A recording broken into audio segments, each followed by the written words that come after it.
कुशांजी परम दया की जय।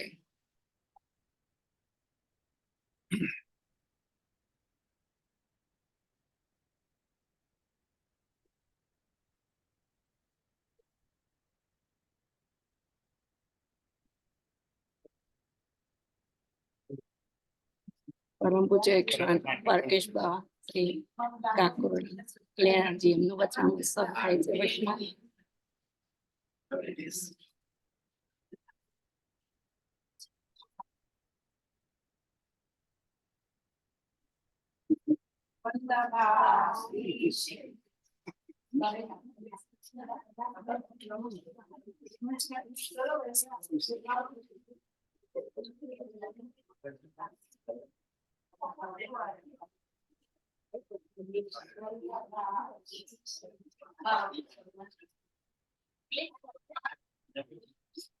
हेलो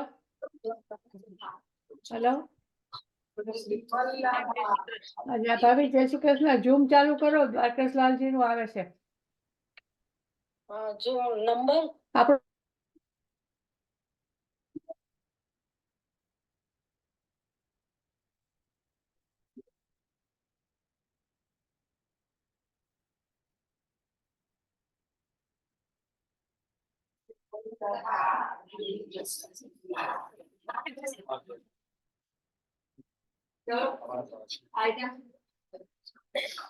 અમારા છોકરાઓ પકોડીઓ જમોયો અમે કઈ કેટેગરી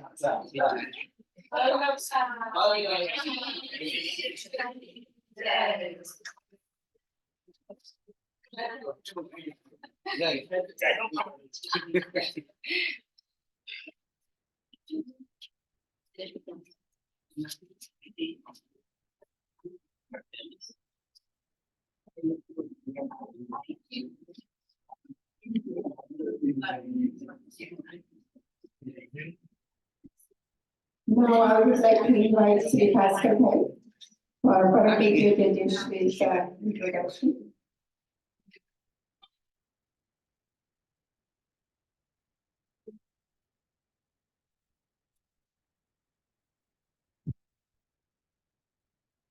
विद्यार्थी प्रणवा सदैव आपसे टूंक परिचय अपाते टूंक परिचय એટલે કહું છું કે આપશે અત્યાર સુધીમાં કેટલાય સોપાનોસર કર્યા છે ને બધા જ વિશ્વભરમાં વૈષ્ણવી ચેતનાને જગાડનાર પોતાના વચનામૃતથી घर घर में महाप्रभुजी ना सिद्धांत पर पहुंचाया घर घर में ठाकुर जी ने पधरावी वैष्णवों ना घर में ब्रज बनाव वैष्णव युवाचार्य श्री द्वारकेश लाल जी महाराज श्रीजी मंदिर में खूब खूब स्वागत है। आज अपना बधा माटे आनंदनो विषय है कि आज अपनी वच्चे षष्ठ पीठाधीश्वर परम पूज्य गोस्वामी 108 श्री द्वारकेश लाल जी महाराज श्री पुनः एक बार આપણને ભક્તિ પોષણ આપવા બતાવે છે।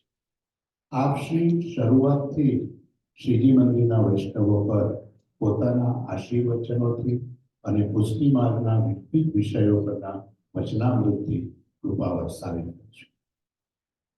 જગતગુરુ શ્રી વલ્લભાચાર્યજીના દિવ્ય પુત્રરત્ન શ્રી ગુસાઈજી શ્રી વિઠ્ઠલનાથજીના છઠ્ઠા આત્મા શ્રી યદુનાથ आप श्री दिव्य वल्लभ कुल परंपरा 14मुं प्रागट्य स्वरूप है। श्री वल्लभाचार्य महाप्रभु जी सेव्य मोहिनी स्वरूप श्री कल्याणराय जी प्रभु वडोदरा में आप श्री राज तिलक में विराजे छे। आप श्री पुष्टि मार्गना श्रेष्ठ आचार्य और प्रतिभाशाળી प्रचारक।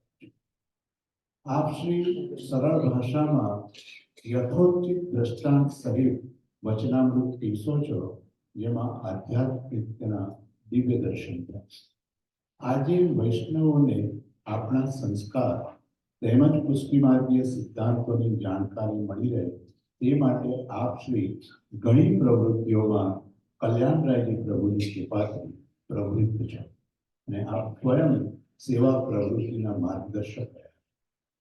કાશી અને વૃંદાવનમાં સંસ્કૃત માધ્યમમાં કૃષ્ણ યજુર્વેદમાં આપશ્રીએ આચાર્યની પદવી પ્રાપ્ત કરી છે અને આપશ્રીને પ્રાચીન સંગ્રહ, ચિત્રકલા અને ગઝલોના સંગ્રહમાં વિશેષ રસ છે. સંગીત ક્ષેત્રમાં પખાવજના પારંગત વાદક છો અને આપશ્રીએ ધર્મ પ્રચાર અંગે દુનિયાના વિવિધ દેશોનો પ્રવાસ ખેડેલ છે. આજનો યુવાન જ્યારે અસમંજસના ચોરાહા પર ઊભો છે ત્યારે તેમને માર્ગનું મહત્વ ખબર પડે તે ઉદ્દેશથી અને વિવિધ યુવા સંગઠનો સ્થાપ્યા છે અને યુવાનોને ધર્મના પ્રથ પર આપશ્રી અગ્રેસર કરે છે. સન 2000માં યુનો દ્વારા આયોજિત ન્યુયોર્ક એસેમ્બલી હોલમાં આપશ્રીને ભારતના સૌથી નાની વયના ધર્માચાર્ય તરીકે બહુમાન આપશ્રીએ પ્રાપ્ત કર્યું છે. આપણા સૌના માટે ગર્વની વાત છે કે આપશ્રી દેશમાં અને વિદેશમાં કેટલાય માનપત્રો દ્વારા સન્માનિત થયા છે. આપશ્રીએ વૈષ્ણવ ઇન્ટરફેથ પુષ્ટિમાર્ગીય ઓર્ગેનાઇઝેશન PIPO ગ્લોબલ સ્થાપના કરે છે, જેના તમામ વય જૂથના ઉત્સાહી વૈષ્ણવો વિવિધ પ્રવૃત્તિઓ દ્વારા સમાજ સેવામાં જોડાય છે. એક વ્યક્તિની સફળતા હજારોના ઉદ્ધારકનું કારણ બની જાય. ધન આપે, કપડાં આપે, અનાજ આપે તેનો ઉપકાર છે જ, પણ જેણે આપણા ઘરમાં ભગવાન આપ્યા તેનો ઉપકાર કેમ ભૂલાય? અને જેઓએ આપણને ગોપી ભાવને સમજતા કર્યા, ભાગવતજીનું રસપાન કરાવ્યું, ગીતાજીનો ઉપદેશ આપ્યો, યમુનાજીમાં પ્રીતિ વધારી અને સયાજી નગરી વડોદરાને સુંદર વન બનાવી. આપનું સન્માન કરી આપશ્રી માટે એક જ વાક્ય કહી શકાય એમ છે કે આપશ્રીને વૈષ્ણવોના હૃદય સમ્રાટ તરીકે નવાજેલા છે અને यूं कहने तो आपके सिर पर ताज नहीं है, पर वो कौन सा दिल है जिस पर आपका राज नहीं. મસ્તક પર કોઈ મુકુટ દેખાય નહીં, પણ આપના સૌના હૃદય પર એમની નિર્દોષતા, સાત્વિકતા અને શ્રી ગુસાઈજી પ્રભુચરણ જેવી વિદ્વતા દેખાય. તે જ આપશ્રી દ્વારકેશ લાલજી. અને વૈષ્ણવને આપની વચ્ચે વધુ સમય ન લેતા આપશ્રીને વિનંતી કરું કે આપશ્રી આ ખૂબ જ સુંદર વિષય પર આજે આપનું પ્રવચન કરવાના છો, તો ફરી અમારા સૌના વતી વિનંતી કે આપ વચન આપું છો. શ્રી વલ્લભાધીશ.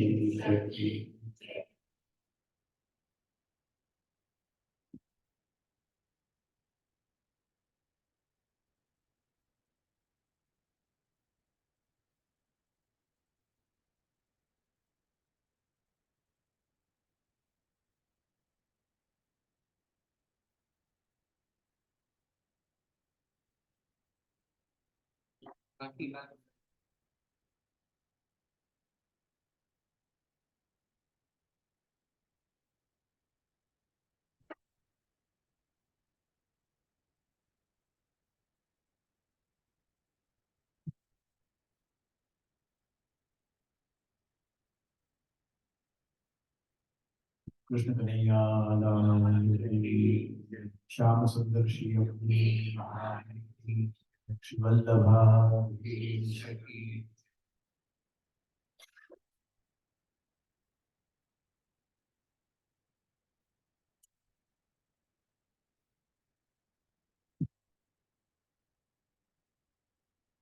વિરાજમાન પ્રભુ શ્રી યમુનાજી અને મહાપ્રભુના સાનિધ્યમાં હરિગુરુ અને વૈષ્ણવનું ત્રિવેણી સંગમ જ્યારે સર્જાયું છે, ત્યારે મારા પરિચય આપ સૌને આપ્યા પછી અને સત્સંગમાં પ્રવેશ કરતા પહેલા આપણે બધા સાથે મળીને પહેલા મંગલાચરણ કરીશું અને ત્યારબાદ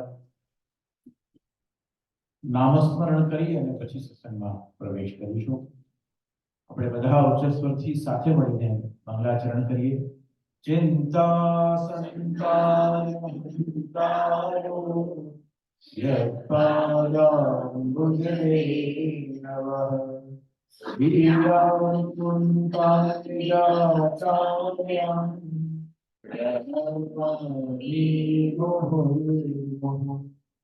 યદનુગ્રહતો સર્વદુઃખાધિતો ભવે તમહં સર્વદાવન્તે શ્રીમદ્વલ્લભનંદનં અજ્ઞાનતિમિરાન્ધસ્ય જ્ઞાનાഞ്જનશલાકયા ચક્ષુરુન્મીલિतं येन तस्मै श्री गुरुवे नमः.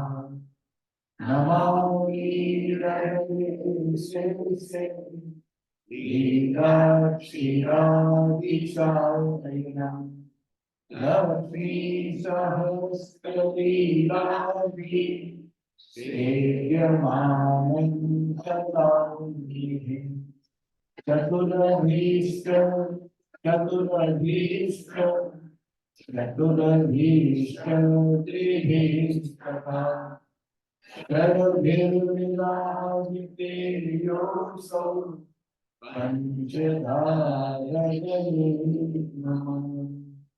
प्रभुरनन्दकुमारोऽपि स्वामी वृषभानुजा कृतार्थोऽहं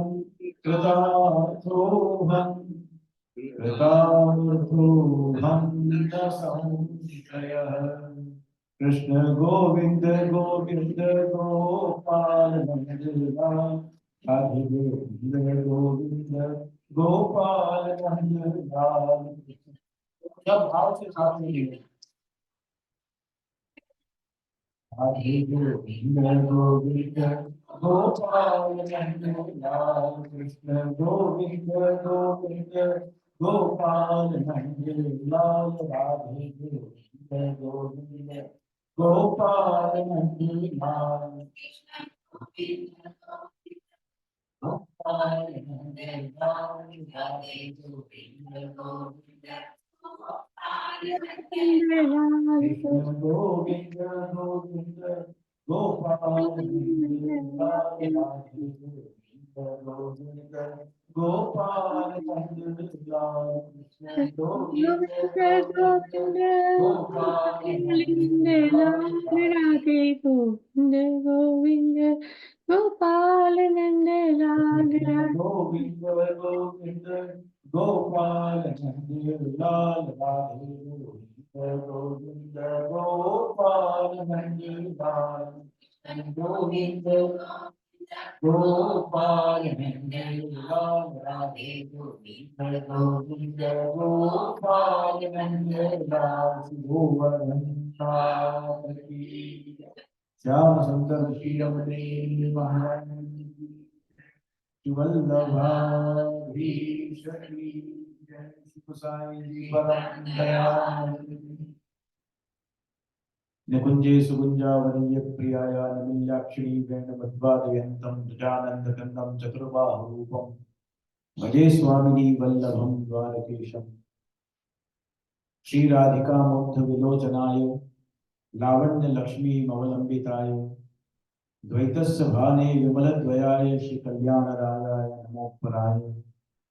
भक्ताभिलाषा चरितानुसारी दुग्धादि चौर्येण यशो विसारी कुमारिकानंदित भूषणारी मम प्रभु श्री गिरिराजधारी मम प्रभु श्री गिरिराजधारी मम प्रभु श्री गिरिराजधारी.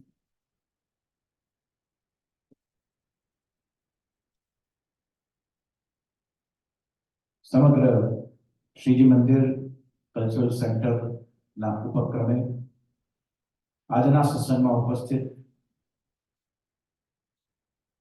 સંસ્થાના અને પરિવારના સૌ મહાનુભાવો સર્વશ્રી ભાર્ગવભાઈ પટેલ, શ્રી રેખાબેન મજારિયા, શ્રી મનોજભાઈ, શ્રી કંચનભાઈ શાહ, ડોક્ટર પૌલમભાઈ, ડોક્ટર અનિલભાઈ શાહ, નીનાબેન શાહ, ભૂપેશભાઈ શાહ, વિજયભાઈ મશાની અને તે સિવાય સત્સંગમાં, માળાજીમાં, આરતીમાં, ભજન કીર્તનમાં ઉદ્ઘોષક તરીકે MC કરતા અને બીજા બધા અલગ અલગ રીતે કોઈ તનથી, કોઈ મનથી, કોઈ ભાવથી, કોઈ પ્રેમથી, કોઈ સમર્પણથી અને કોઈ શરણાગતિથી જોડાયેલા બધા જ વાલા વલ્લભીય વૈષ્ણવવૃંદો, આ બધાની સાથે ફરી એકવાર શ્રીજી મંદિરના દ્વારે સ્થાન બદલાયું છે कुछ समय के लिए परिवार भगवान मथुरा थी गोकुल पधार्या અને પાછા સમય આવે ગોકુલ થી મથુરા પધાર્યા છે અને કેવી રીતે कुछ समय के लिए प्रभु यहाँ पधारे हैं अपना समय स्वयं निर्धारित करके, કારણ કે આપણે માનીએ કે 6 મહિનામાં તૈયાર થઈ જશે અને પ્રભુ પધારી જશે, પણ પ્રભુએ 4 મહિના ધાર્યા હશે તો તમે નહીં રોકી શકો અને પ્રભુએ 14 મહિના ધાર્યા હશે તો તમે નહીં કરી શકો. પ્રભુવર કરવી અમારે અરજી, શું કરવું, ક્યારે કરવું, કેમ કરવું એ તો અંતે તારી મરજી. પ્રભુવર કરવી અમારે અરજી. આપણે અરજી કરી શકીએ, આપણે વિનંતી કરી શકીએ, વાલાને વિનવાય, વાલાની સામે વંદન થાય, પણ વાલાને આપણે વાલથી બાંધી શકાય, શરતોથી બાંધી શકાતો નથી. શરતોથી બાંધવા જશોદા મૈયાએ પ્રયત્ન કર્યો, પણ જેટલી વાર બાંધવા ગયા એટલી વાર દોરડો છોડ નાનો ઉખલબંધન લીધામાં જેટલી વાર, અને પછી સ્વયં ભગવાન નક્કી કરે કે હવે બહુ માતાની કસોટી કરવી નથી. યશોદાજી હવે હેરાન થઈ રહ્યા છે અને વ્યક્તિ પહેલા દુખી થતા પહેલા હેરાન થાય, પહેલા એને મન દુઃખ થાય, પછી એ હેરાન થાય, પછી માનસિક સંતાપ થાય, પછી એ દુખી થાય. તો એવી રીતે ધર્મના અને ભવના રોગમાં અંતે આપણી ઠાકોરજીને વિનંતી બહુ કામ લાગે છે. અને જ્યાં સુધી સ્વયંના સામર્થ્યનો આવેશ જીવ ઉપર હોય છે ત્યાં સુધી સર્વ સમર્થનો આવેશ જીવ પર આવતો નથી. સર્વ સમર્થનો એ સ્વયં સમર્થ છે એવો આવેશ જ્યારે જીવ પર હોય ત્યારે સર્વ સમર્થનો આવેશ જીવમાં ક્યારેય આવતો નથી. ગોપી ભાવ, પણ ગોપી ભાવ ક્યારે આવી શકે? જ્યારે સ્વના સમર્થ ઉપર ભરોસો ન હોય પણ સર્વના સમર્થ ઉપર સંપૂર્ણ ભરોસો હોય, ગોપી ભાવ પ્રગટી શકે. આજનો વિષય પુષ્ટિ માર્ગની પ્રભુતા છે અને જે માર્ગ માટે સ્વયં મહાપ્રભુ વલ્લભાચાર્યજી એના પ્રગટ કરતા પણ છે, એના દ્રષ્ટા પણ છે અને એના રચયિતા પણ છે. અને હમણાં જ ત્યાં અરવાઈન હવેલીમાં કાલે પરમ દિવસના પ્રવચનમાં હું વાત કરી રહ્યો હતો કે આને માર્ગ કેમ કહેવાય છે? કૃપાનો માર્ગ છે. કારણ કે કૃપા ઘણા બધા પ્રકારની છે. કોઈને દેહનું કષ્ટ છે તો કસોટી કર્યા વગર કૃપા થાય અને સારો થાય, અને કોઈને દેહનું કષ્ટ છે તો ભગવાન એની ખૂબ કસોટી કરી લે આ જન્મમાં, પછી એને બીજી વાર જન્મ લેવો પડતો.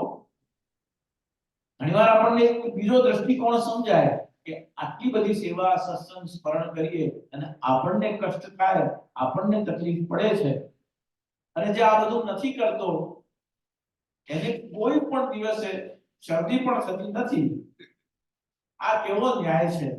પણ પ્રભુનું જે દરબાર છે, પ્રભુનો જે કૃપાનો પ્રકાર છે, એમાં એક વાત નિશ્ચિત છે કે પ્રભુ ઘણીવાર કસોટી કરીને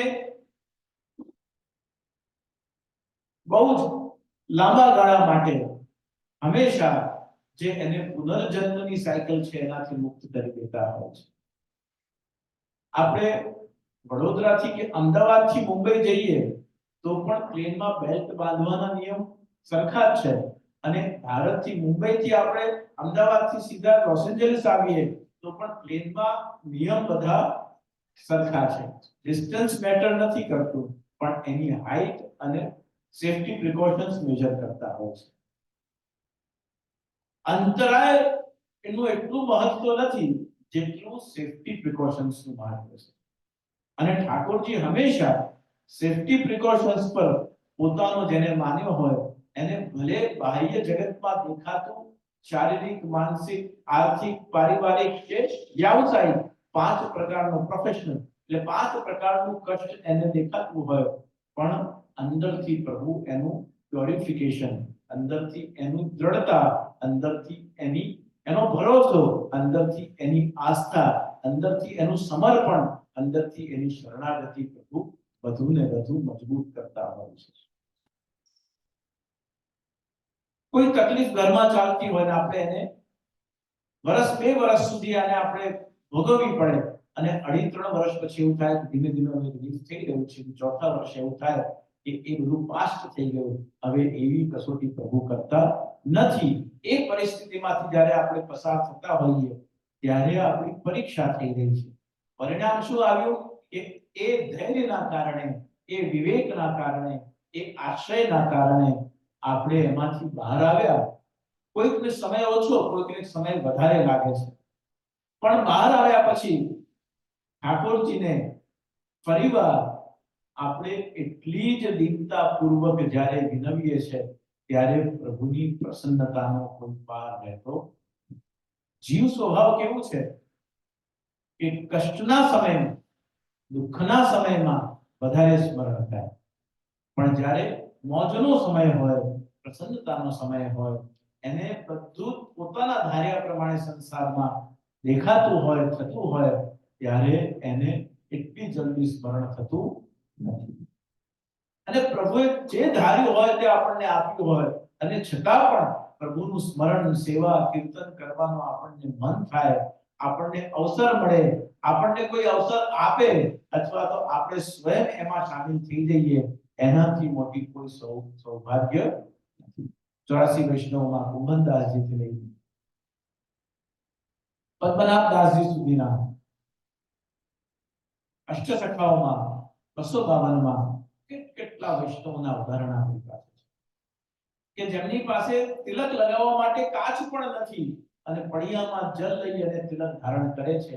એ સ્થિતિમાં છે, ઓપોર્ચ્યુનિટી એને મળે છે. ભગવાને કેવી કસોટી કરી પ્રભુ. બાદશાહે ત્યાંથી જળતરની સોનામાં હીરા મોતી જડેલી આરસી મોકલાવી, પણ ગ્રહણ ન કર્યું. અને એને જોઈને, એ દર્પણને, એ આરસીને જોઈને એમના મનમાં સૌથી પહેલો વિચાર શું આવ્યો કે આના લાયક હું નથી. આ અગર આપે તો મારા શ્રીનાથજીને શોભાય છે. એ શ્રીનાથજીને આપવા તૈયાર નથી ને એ સ્વીકારવા માટે તૈયાર.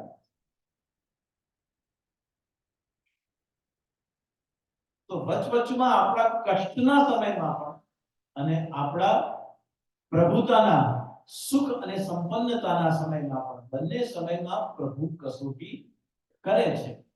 એમાં આપણું રિએક્શન કેવું છે? આજકાલ મોડર્ન જે બધા ફેકલ્ટીઝ હોય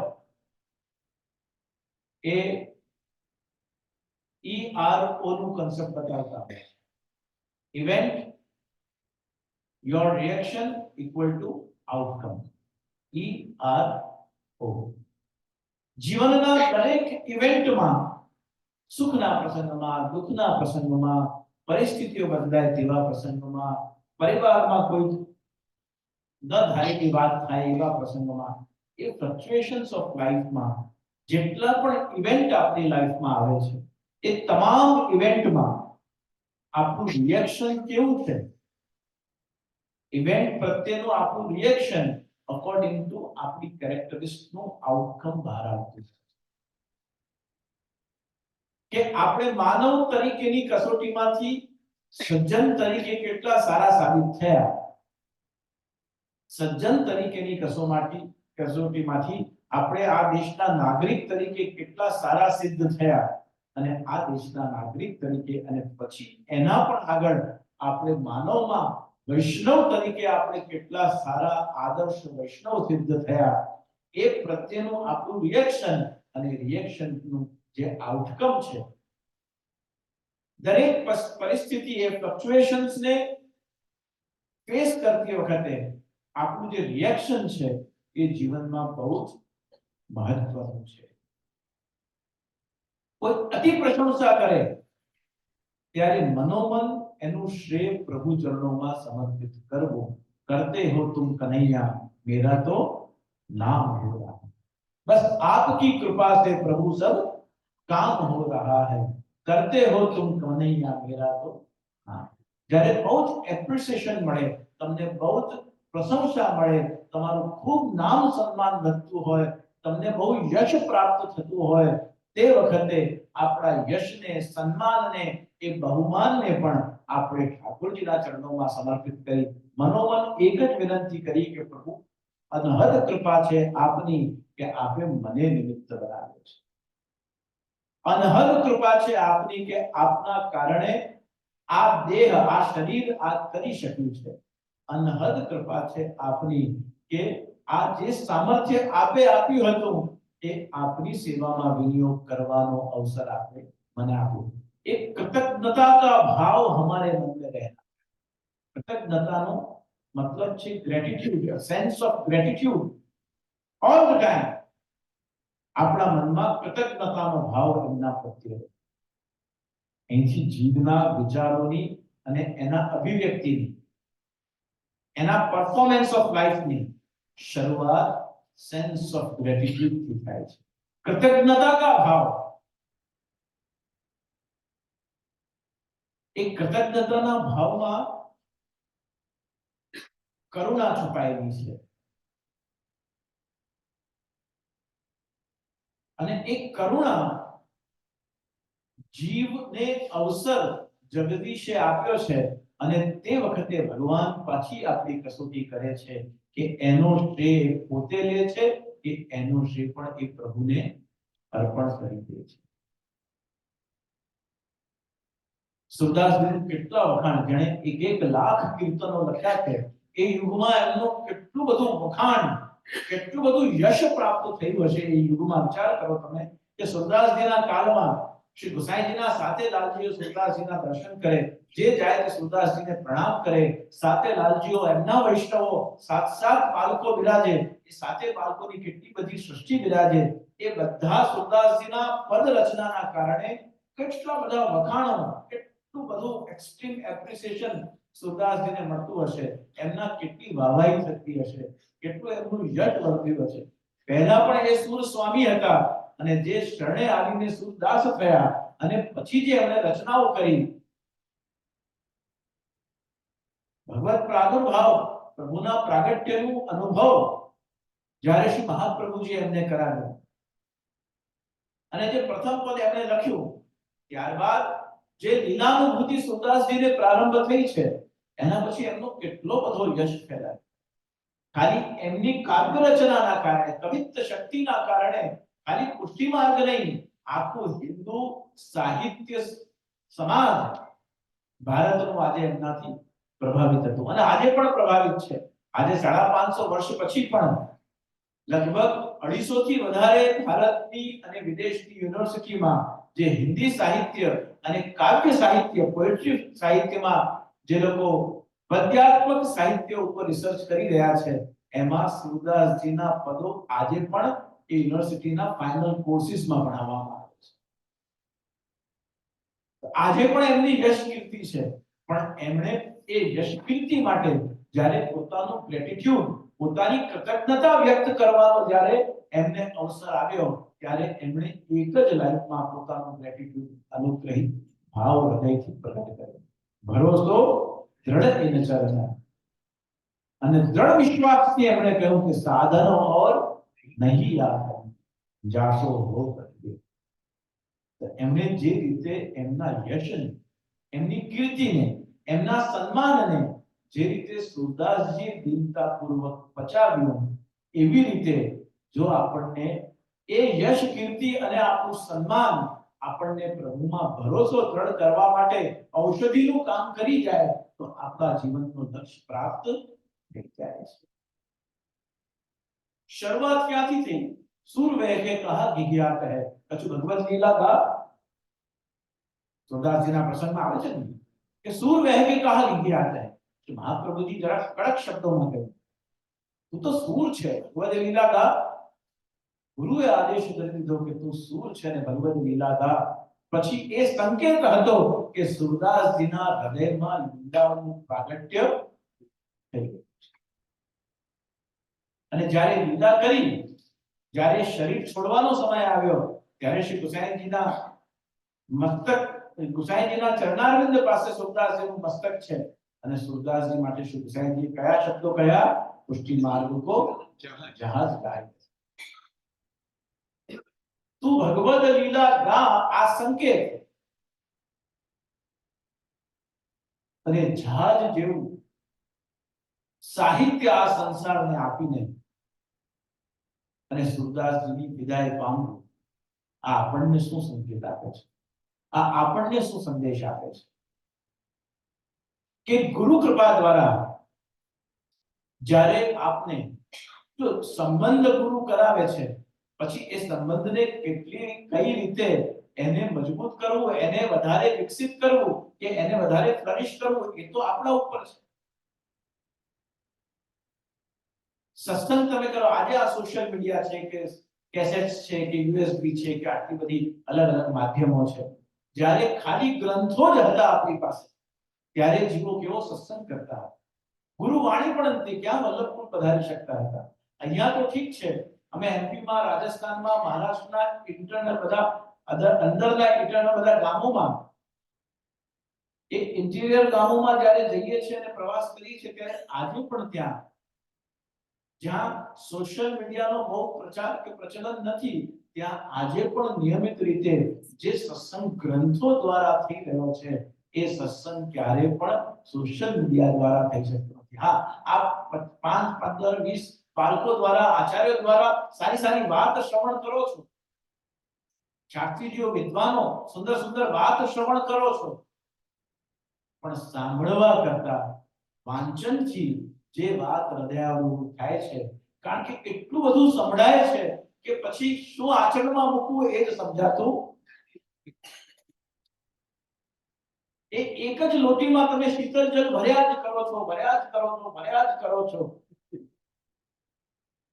એક બાળકનો, આચાર્ય બાળકનો આપણે વચનામૃત સાંભળ્યું, એના પહેલા જે આચાર્ય બાળકનું સાંભળ્યું હતું એને શું કહ્યું કે પાછું મજા બહુ આવી સાંભળવામાં. તો મજા માટે તો બધી ઘણા બધા કવિતાઓ છે, ગીતો છે, જૂના ગીતો છે, ગઝલો છે, તો એટલું બધું સંભળાય છે, મણભર સંભળાય છે, ટનભર બોલાય છે, પણ કણભર જો ઘરે લઈ જવાય તો સત્સંગ સાર્થક થઈ જાય છે. મનભર, ટનભર ને કણભર તો આપણું સત્સંગ સાર્થક થઈ જાય.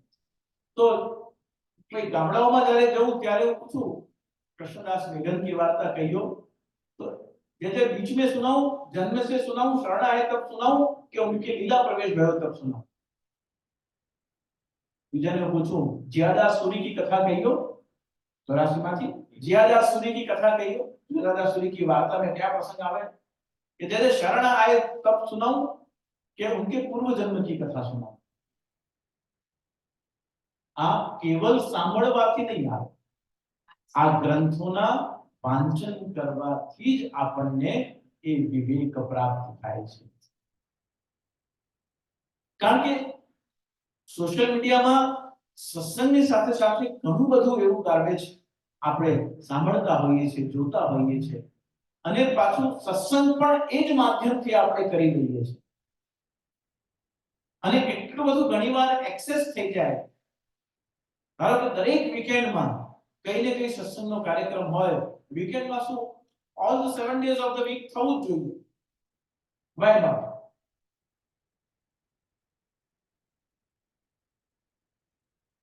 પણ જેનું રેફરન્સ કથામાં કે પ્રવચનમાં આપવામાં આવ્યું છે, ધારો કે આજે આપણે સુરદાસજીની વાત કરી છે, તો જ્યાં સુધી આપણે ઘરે જઈને આપણી પાસે બિરાજતા ગ્રંથોમાં સુરદાસજીની વાર્તાનું કોઈ એક પ્રસંગ નહીં વાંચીએ ત્યાં સુધી પાછી આ સત્સંગની વાત રિકનેક્ટ થતી નથી.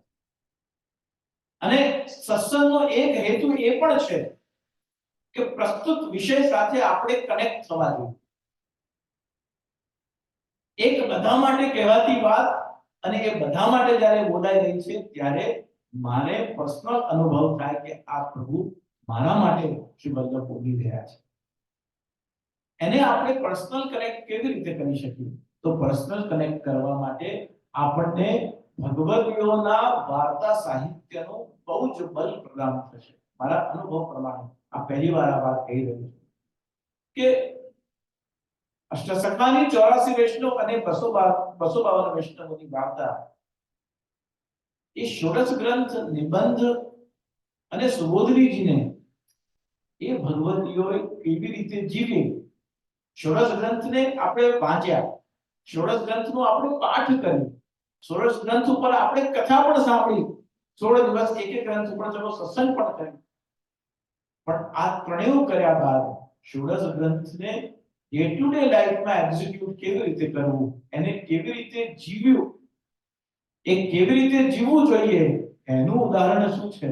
તો એનું ઉદાહરણ 84-252 છે. ચતુર્શ્લોકી આપઘાત કરવા માટે જઈ ગયા. તો આપઘાત કરવા માટે ગયા તો પછી આપઘાત કરવા માટે ગયા અને શ્રી મહાપ્રભુજીએ એટલું જ કહ્યું કે જો આત્મઘાતી હોય હે સાકો ઉદ્ધાર પ્રભુ કદાપી નહીં કરે. એક જ વાક્ય સાંભળો.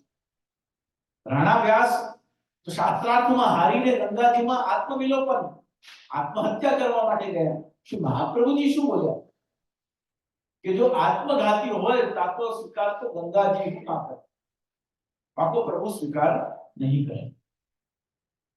હવે સુસાઇડ એક કેટલી મોટી દુર્ઘટના છે મનુષ્યના જીવનની, શ્રી મહાપ્રભુજી એક વાક્યથી આપણને સમજાવી દે છે. હવે એ માણસ જે મરવા જઈ રહ્યો હતો અને બચી ગયો છે,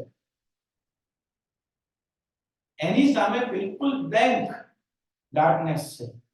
કેમ કે એને હવે જીવન જીવવા માટેની જીવાદોરી કોઈ માર્ગ બતાવે તો દેખાય એમ છે, બાકી કે એ તો નાસીપાસ થઈને આત્મહત્યા કરવા માટે જઈ જ રહ્યા છે.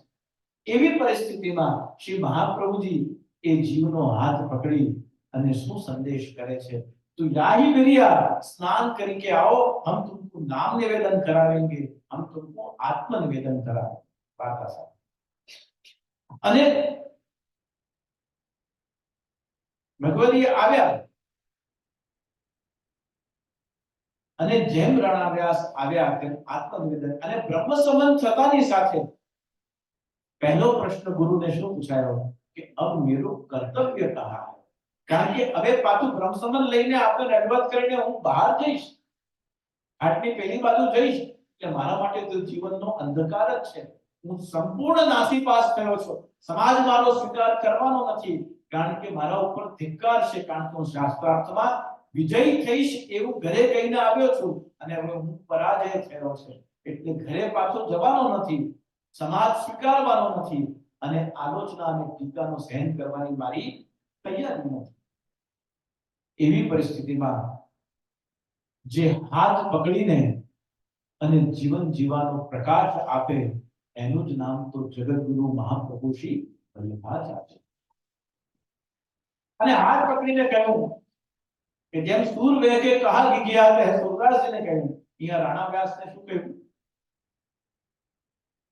તો નિશ્ચિંત હોય કે ભગવદ નામ સ્મરણ કર, भगवद आश्रय को ध्यान कर.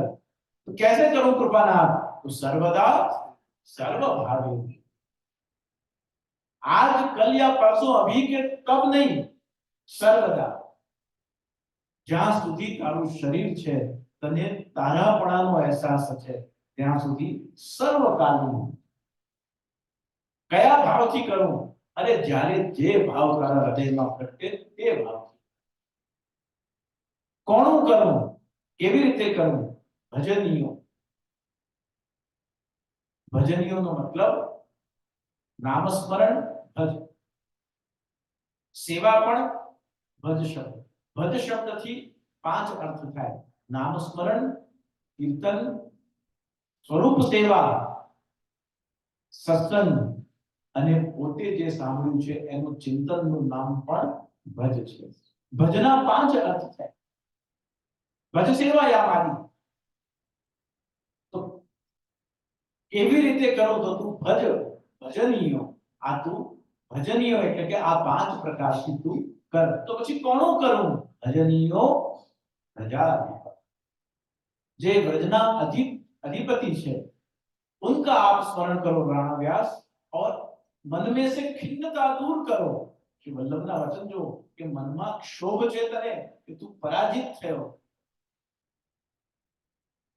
કોઈ પણ સભા વગર આખા સંસાર પર વિજય પ્રાપ્ત કરવી હોય એક જ ઉપાય છે: સર્વદા સર્વ ભાવેન ભજનીયો પ્રજાધિપતિ. અને ઠાકોરજી કેવા છે કે ગોપીના સ્વભાવનું પરિવર્તન પોતાની ઈચ્છા મુતાબિક કરાવે છે. ઠાકોરજીનો પણ એવો સ્વભાવ છે. આ વ્રજાધીપ શબ્દ એટલા માટે છે કે વ્રજના જે જીવો છે એમની દ્રષ્ટિ પ્રભુએ નથી બદલી, એમના જીવનનું આખું રૂપાંતરણ પ્રભુએ કર્યું. એક કોઈના વિચારથી પ્રભાવિત થવું અને એક એના જીવનભર થઈ જવું, આ બે અલગ અલગ બાબત છે. એક એના જીવનભર થઈ જવું. તો વ્રજના જે જીવો છે એમનું જીવનભર કૃષ્ણમય થઈ જવાનું કારણ શું છે?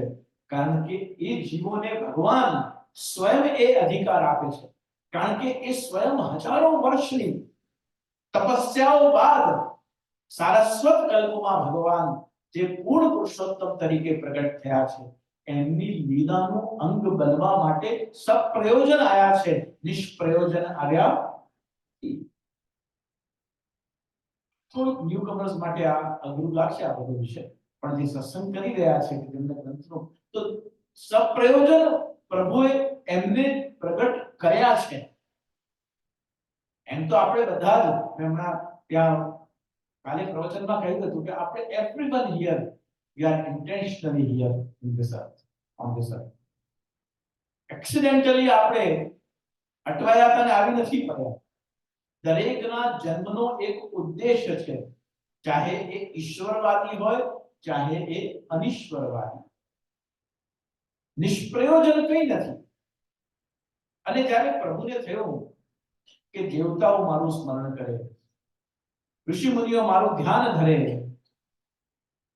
7 લોકના જેટલા પણ સજીવો છે, જે દેવી જીવો છે, જે શરણાગત છે, એ બધા જ મારી સ્તુતિ કરે, વંદના કરે, મારા ગુણ સામર્થ્ય અને લીલાનું ચિંતન કરે છે. વૈકુંઠમાં હું રહું તો સારૂપ્ય જીવ પણ ત્યાં છે. જેટલા જીવો વૈકુંઠમાં છે બધા ચક્રવર્તી બિરાજી રહ્યા છે. સારૂપ્ય સાલોક્ય. જે લોકમાં પ્રભુ પોતે વિહાર કરે તે લોકમાં કાયમ વિરાજમાન છે.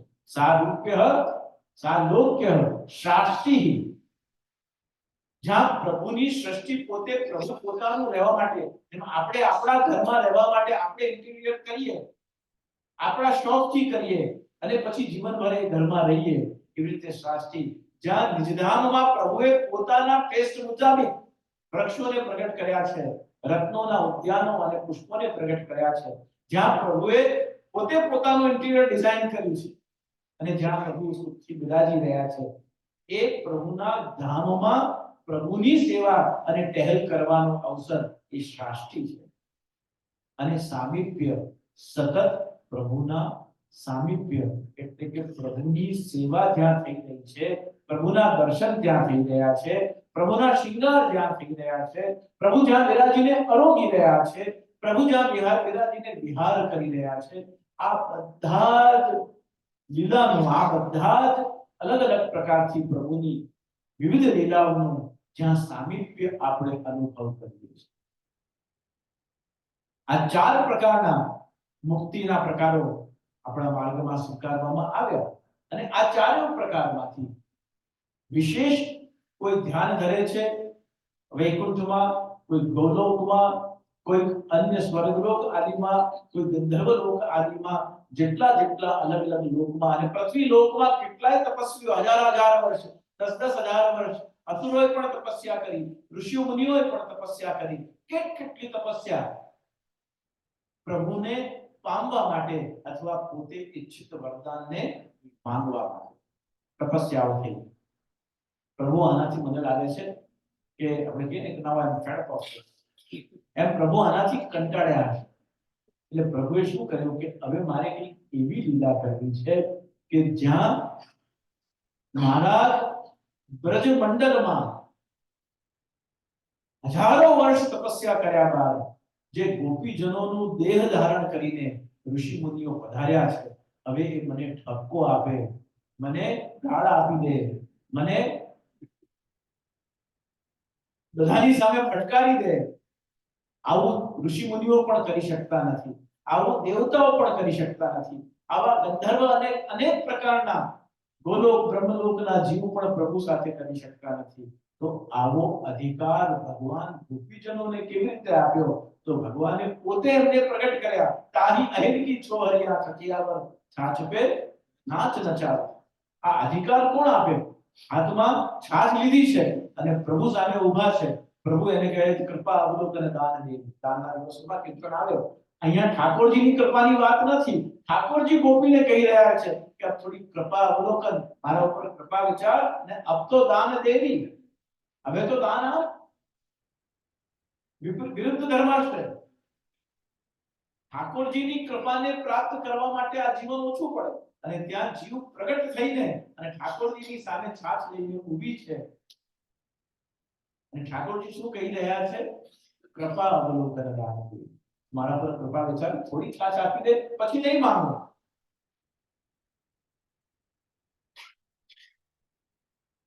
કાવ્યોમાં, કવિતાઓમાં છછિયા ભર છાછ પે નાચ નચાવે એવું કેમ કહ્યું?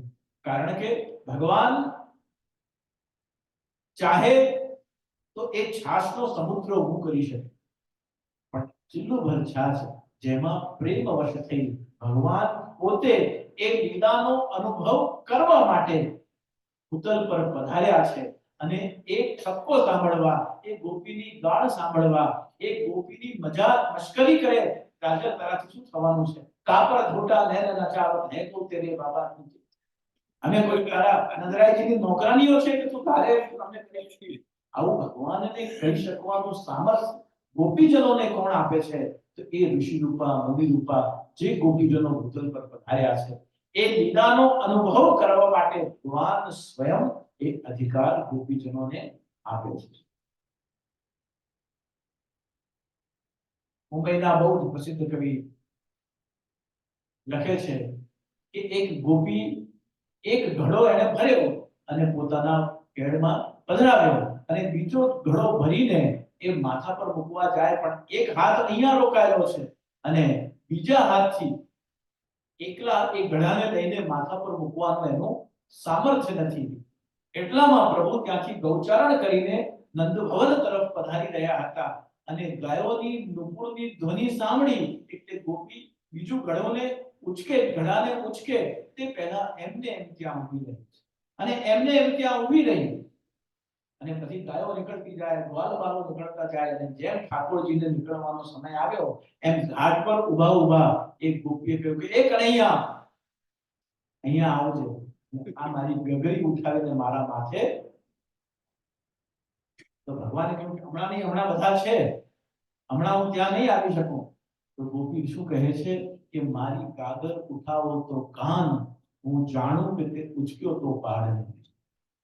આપણું ગાગર ઉઠાવીને મારા માથે મૂકે તો હું માનું કે તે પાડને 7 દિવસ સુધી ધારણ કરે તું, અને તું મારી ગાગરી ઉઠાઈને માથે ન મૂકી શકે તો આ તારા ચેલા ચપાટી કહે કે 7 વર્ષ કો કુંવર કનૈયા 7 દિવસ ગિરવર કર ધાર્યો.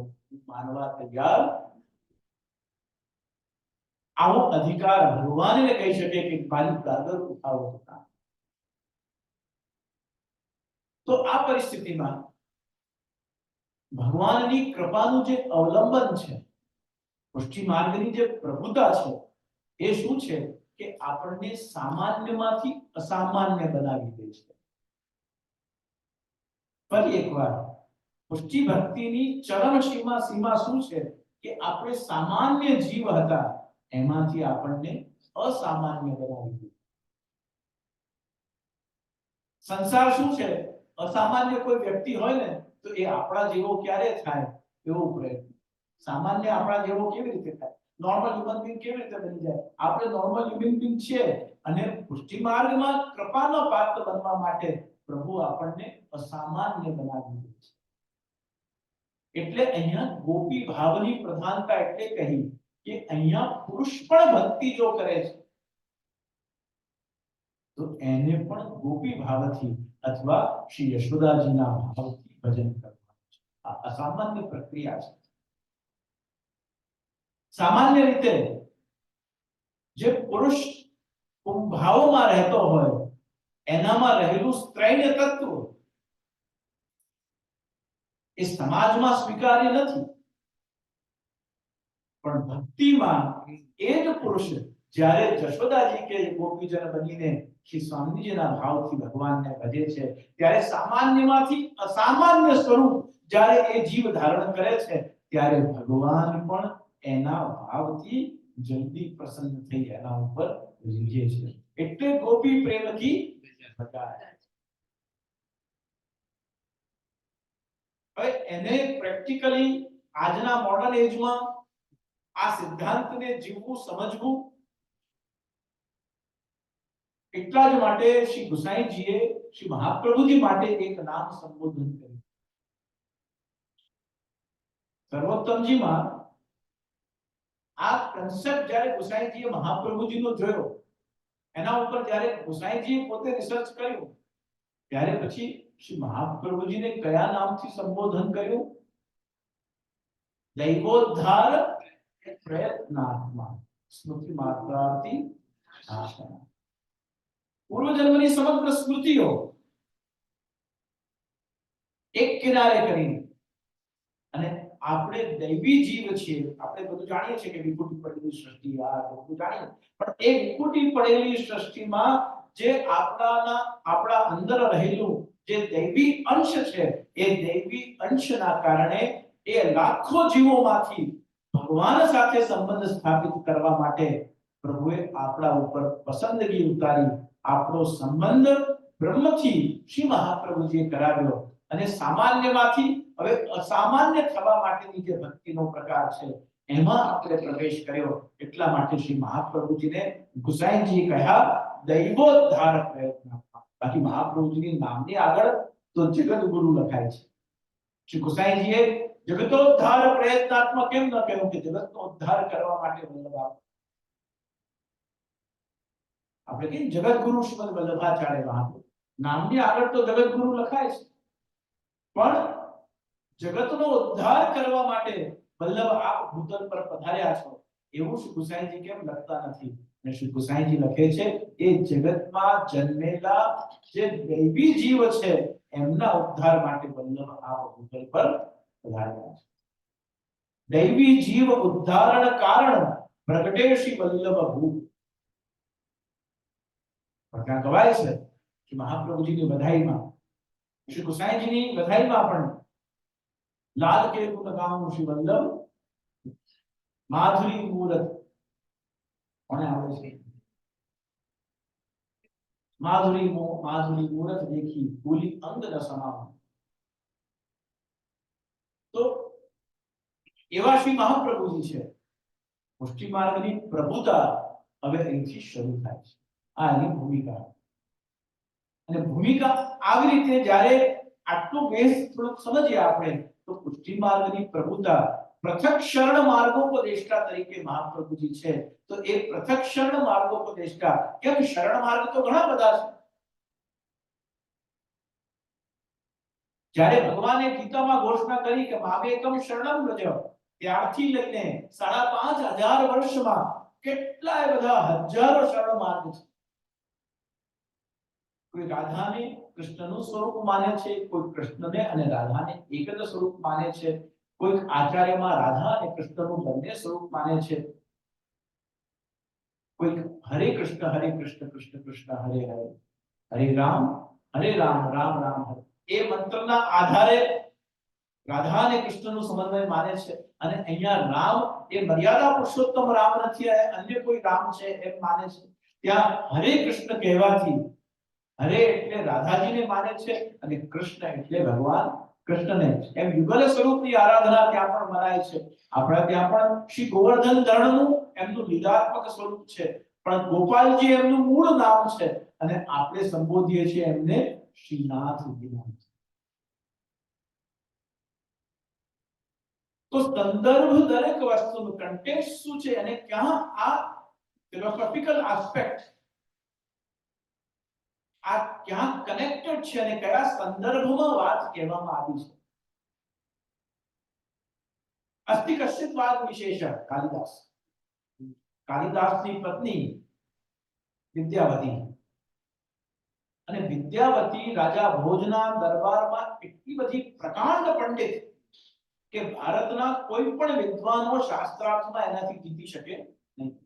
એટલે ભારતના જે સમર્થ વિદ્વાનો હતા એ બધા સમર્થ વિદ્વાનોએ જઈને અને રાજા ભોજને વિનંતી કરી કે આ સ્ત્રી થઈને સમગ્ર સંસારના ભારતના બધા જ સાહિત્યના હોય, વ્યાકરણના હોય, વેદાંતના હોય, મીમાંસાના હોય, ન્યાયના હોય, તમામ વિષયોના જેટલા પણ વિદ્વાનો છે આ સમગ્ર વિષયોમાં આચાર્ય છે.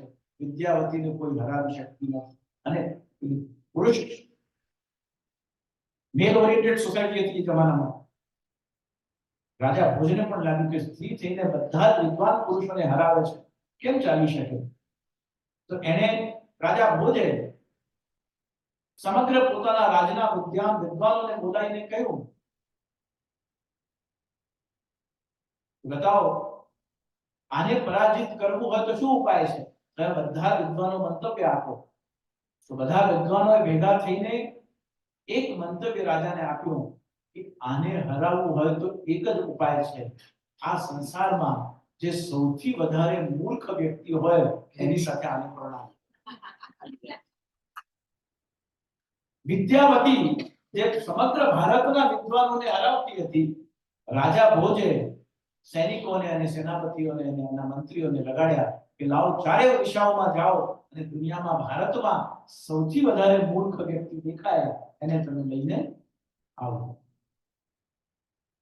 ગંગા નદીના કિનારે જ્યારે એના સૈનિકો જાય છે, રાજા ભોજના સૈનિકો, ત્યારે નદીના ગંગાજીના કિનારે એક વૃક્ષ પર એક વ્યક્તિ બેઠો છે અને જે ડાળ પર બેઠો છે એ જ ડાળને કાપી રહ્યો છે.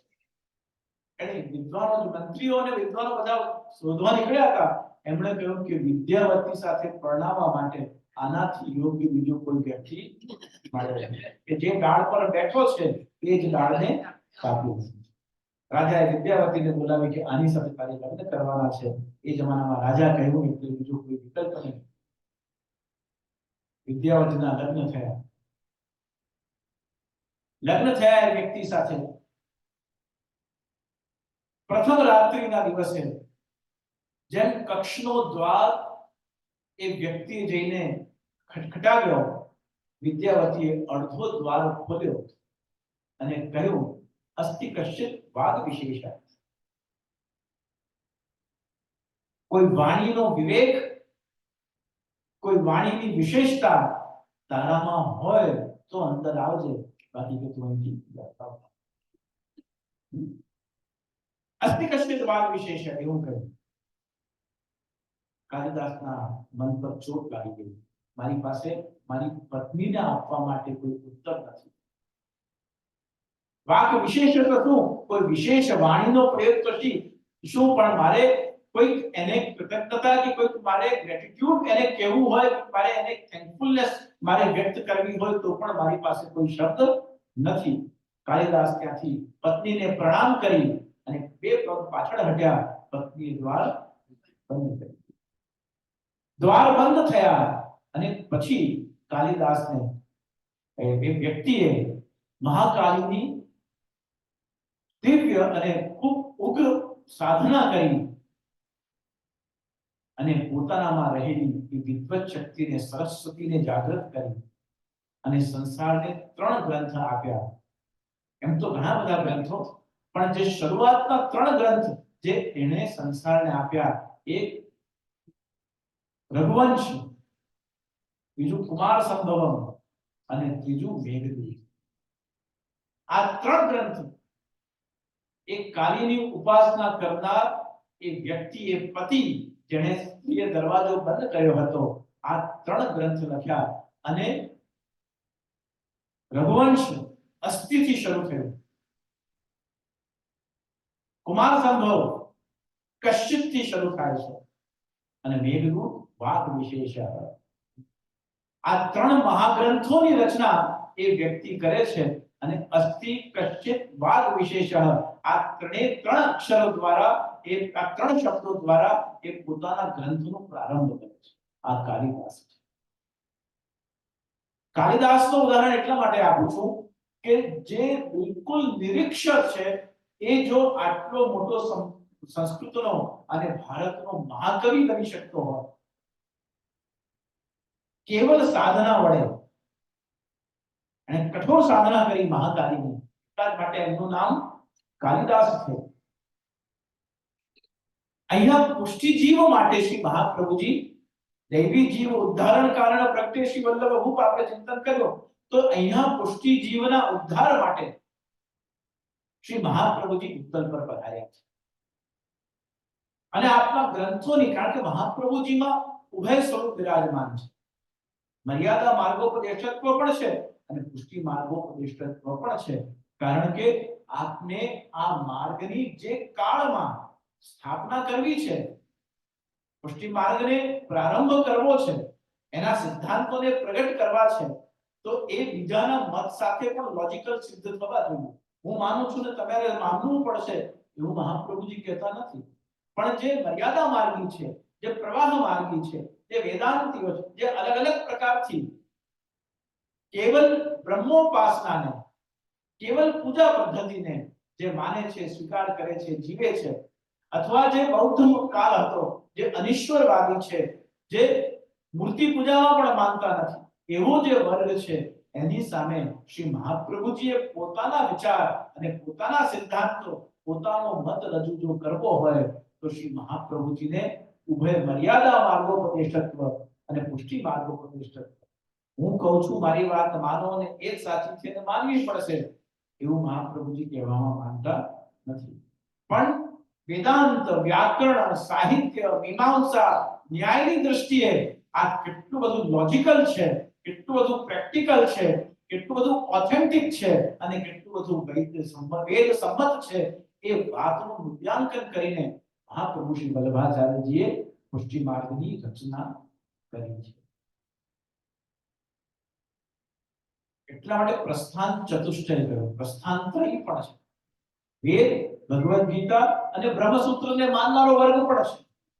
મહાપ્રભુજી કહે છે કે આ ત્રણેયને તો હું માનું છું, પણ ભાગવતજી વગર ભગવદ લીલાનુભૂતિ સંભવ નથી. એટલા માટે સમાધિ ભાષા વ્યાસસ્ય પ્રમાણમ તત ચતુષ્ટય કહ્યું છે.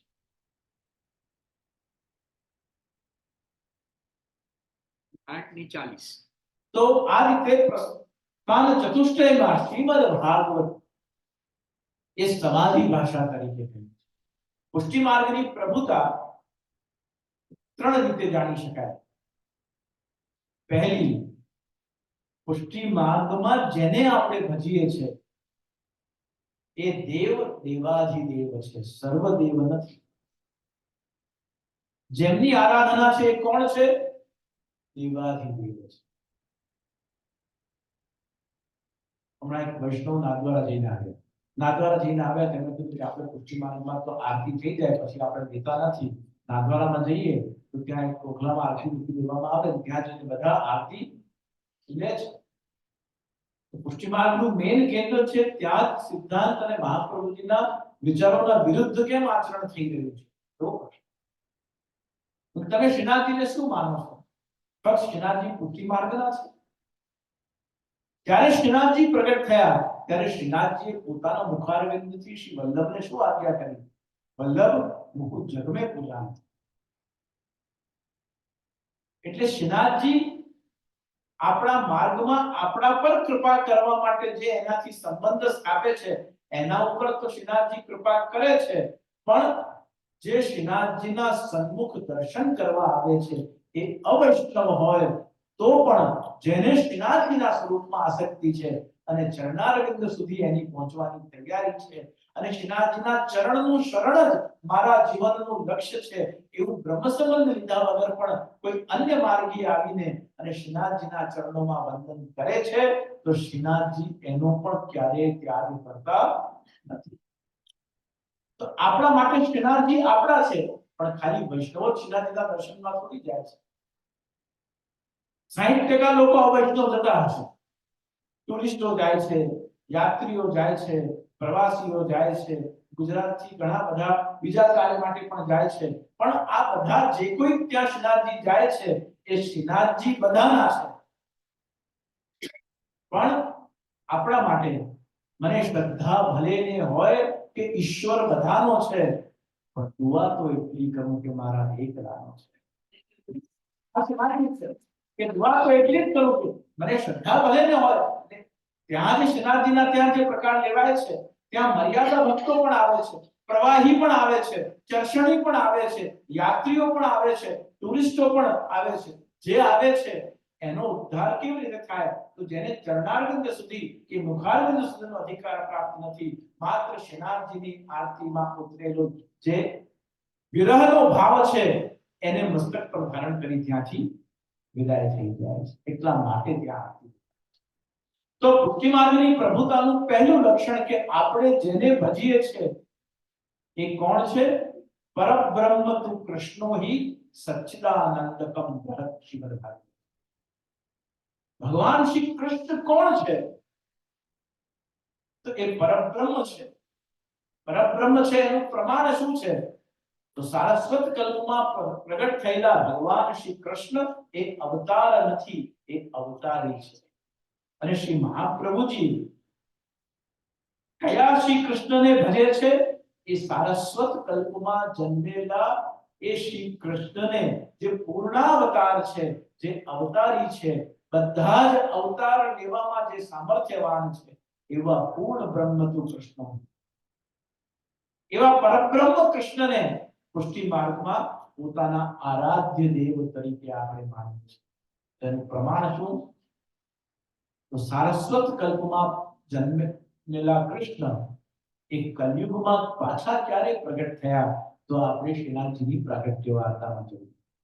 શ્રીનાથજીની પ્રાગટ્ય વાર્તામાં કઈ રીતે પહેલા બુદ્ધના દર્શન થયા, નાગપંચમી મુખારવિંદના દર્શન થયા, કેવી રીતે શ્રીજી બહાર પ્રગટ થયા, કેવી રીતે ઝારખંડથી શ્રી મહાપ્રભુજી પધાર્યા, કેવી રીતે ઝારખંડમાં પહોળેલા શ્રી મહાપ્રભુજીએ શ્રીનાથજીએ સ્વપ્નમાં સંકેત કર્યો, કેવી રીતે નરોથી મળ્યા, સદુ પાંડેના ઘરે પધાર્યા, કઈ રીતે એ દૂધસ્ત્રાવ જ્યાં થતો હતો અને જ્યાં નરો નરો કહીને ઠાકોરજીએ જ્યાં નરોને બોલાવી અને પોતે દુગ્ધપાન કરી નરોના હાથે દૂધ અરોગ્યા અને પછી જ્યારે પાછી નરો સદુ પાંડેના ઘરે આવી છે ત્યારે નરો જે પ્રસાદી દૂધ જે એ પાત્રમાં બચ્યું હતું એને શ્રી મહાપ્રભુજી અધરામત તરીકે કેવી રીતે લીધું અને પછી મહાપ્રભુજી ત્યાં પધાર્યા અને શ્રી વલ્લભના ત્યાં પધારવાથી કઈ રીતે ગિરિરાજમાં બિરાજમાન એ ગોવર્ધન ધર્ણ સ્વરૂપ કઈ રીતે બહાર પ્રગટ થયું અને પ્રગટ થતાની સાથે એને શું કર્યું તે આપણે બધા જાણીએ છીએ કે પ્રગટ થતાની સાથે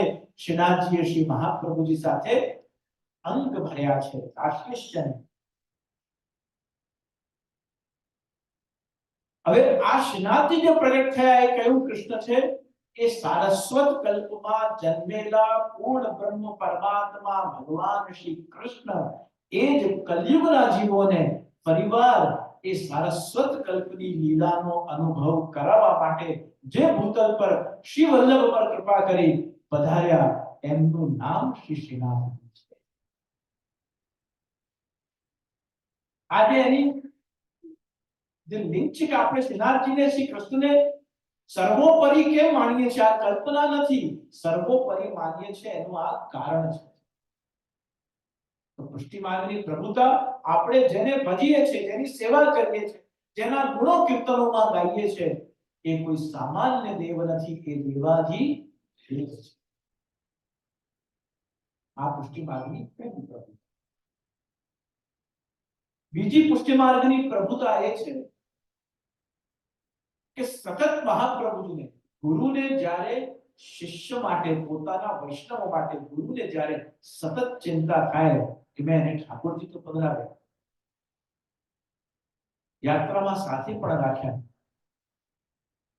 મારી પાસે જેટલો અભ્યાસ હતો એ મારા અભ્યાસ પ્રમાણે સત્સંગ પણ કરાવ્યો,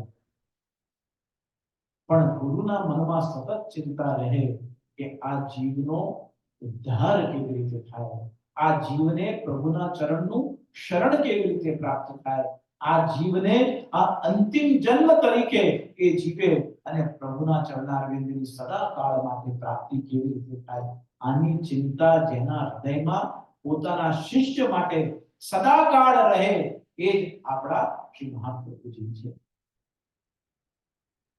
અને એ શ્રી વલ્લભ સતત ચિંતન, માર્ગ પ્રગટ કર્યો, સિદ્ધાંત પ્રગટ કર્યા, શ્રીજી પ્રગટ થયા, હજુ પણ બહુ ક્લિયર ડિરેક્શન, આ જગતમાં જન્મેલા સામાન્ય જીવનું એક ક્લિયર ડિરેક્શન દેખાતું નથી કે આ માર્ગ પર ચાલે અને પ્રભુ મળે અને મળે. એવું જ્યારે શ્રી મહાપ્રભુજીના મનમાં બહુ જ ડીપ ચિંતન ચાલી રહ્યું હતું, જ્યારે શ્રી મહાપ્રભુજી સતત આ ચિંતનમાં હતા,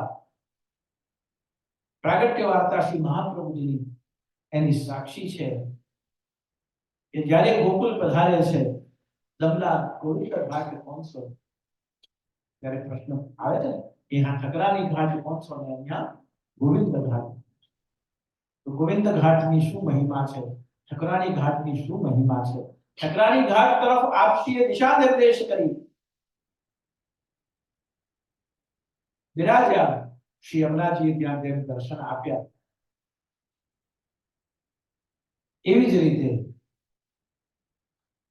જ્યારે શ્રી મહાપ્રભુજીના મનમાં આ સતત ચિંતન ચાલી રહ્યું હતું કે આ જગતમાં જન્મેલા જીવને ભલે દૈવી જીવ હોય પણ એના અવરોધ અને આવરણ એટલા બધા છે કે એ ધારે તેવી ભક્તિ, સેવા, સ્મરણ, કીર્તન કરી શકતો.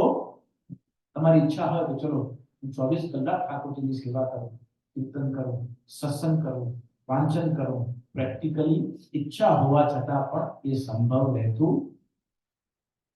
મનોરથ તો છે ને આપણો કે આવું મારા પ્રભુ માટે મારે કરવું છે.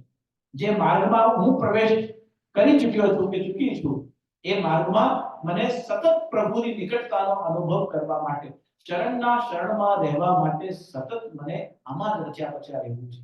એવું કેટલા દેવી જીવો હશે કે જેમના એવો ભાવ છે પણ એમની શારીરિક, લૌકિક, આર્થિક, પારિવારિક, સામાજિક આ 5 સર્કમસ્ટેન્સીસ ક્યાં ને ક્યાં એમને આવું કરવા દેવા માટે સ્પીડ બ્રેકરનું કામ કરતા હશે.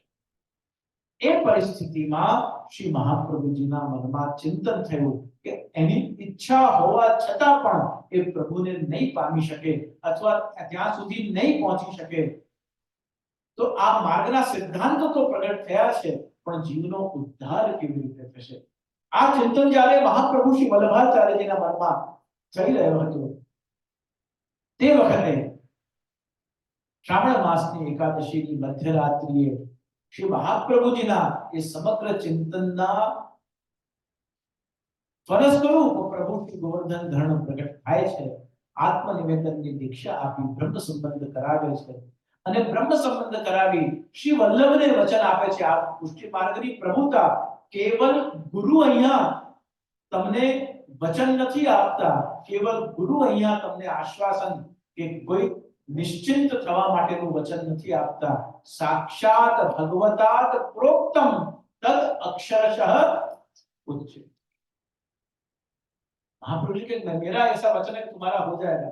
महाप्रभु जी કહે છે નહીં, મારું તો વચન છે અને મારું તમારા માટે ચિંતન પણ છે, પણ આજે હું વાત કરવા જઈ રહ્યો છું એ કેવલ મારી વાત નથી, જે સાક્ષાત ભગવતાત પ્રોક્તમ, જે સાક્ષાત શ્રીજી બાબા બોલ્યા એ જ હું તમને કહેવા જઈ રહ્યો છું. શું કહેવા જઈ રહ્યો છું? બ્રહ્મ સંબંધ કરણાત સર્વેષામ દેહ જીવયોઃ સર્વદોષ. આ ગહન વાક્ય જે મુખારવિંદથી 18 અધ્યાયની ગીતા ગવાઈ હતી એ જ મુખારવિંદથી વલ્લભના કારણે જીવોના ઉદ્ધાર માટે પરિવાર કલયુગમાં શ્રી શ્રીનાથજી બાબાના મુખારવિંદથી આ દોડ જાગતું બતાવ્યું છે. આપ વિચાર કરો કે જે ભગવાને ગીતા ગાઈ છે એ જ મુખારવિંદથી આપણા જેવા જીવો માટે શ્રીનાથજી સ્વયં આશ્વાસન આપતા હોય. જેમ અર્જુનને કહ્યું તું મારું સ્મરણ કર અને યુદ્ધ કર. અર્જુનને કહ્યું ભગવદ ગીતામાં મામ સ્મરે તો યુદ્ધ છ, તું મારું સ્મરણ કર અને યુદ્ધ કર. તો પ્રભુ આશ્વાસન શું આપો છો? યત્ર યોગેશ્વર કૃષ્ણ યત્ર પાર્થો ધનુર્ધરઃ તત્ર શ્રી વિજયોર ભૂતિર ધ્રુવાનિતિ. કે તું વિશ્વાસ રાખ કે તારો સારથી બન્યો છું, તું મારો રથી છે. અને એના કારણે હું વચન આપું છું કે જ્યાં પાર્થ હોય, ધનુર્ધર હોય, અર્જુન હોય અને જ્યાં સ્વયં 14 ભુવનનો ભાર લઈ હું તારા રથ પર સારથી બનીને બેઠો હોય, એ રથને, એ વ્યક્તિને અને એ યુદ્ધને સંસારમાં કોઈ પરાજિત કરી શકતું નથી. તત્ત શ્રી વિજયોર ભૂતિર ધ્રુવાનિતિર મતિર્મા. હવે ભગવાન ત્યાં શ્રી મહાપ્રભુજી સન્મુખ શ્રી ગોવર્ધન ધરણ પ્રગટ થઈને એ જ કમળ વાક્ય કહી રહ્યા છે.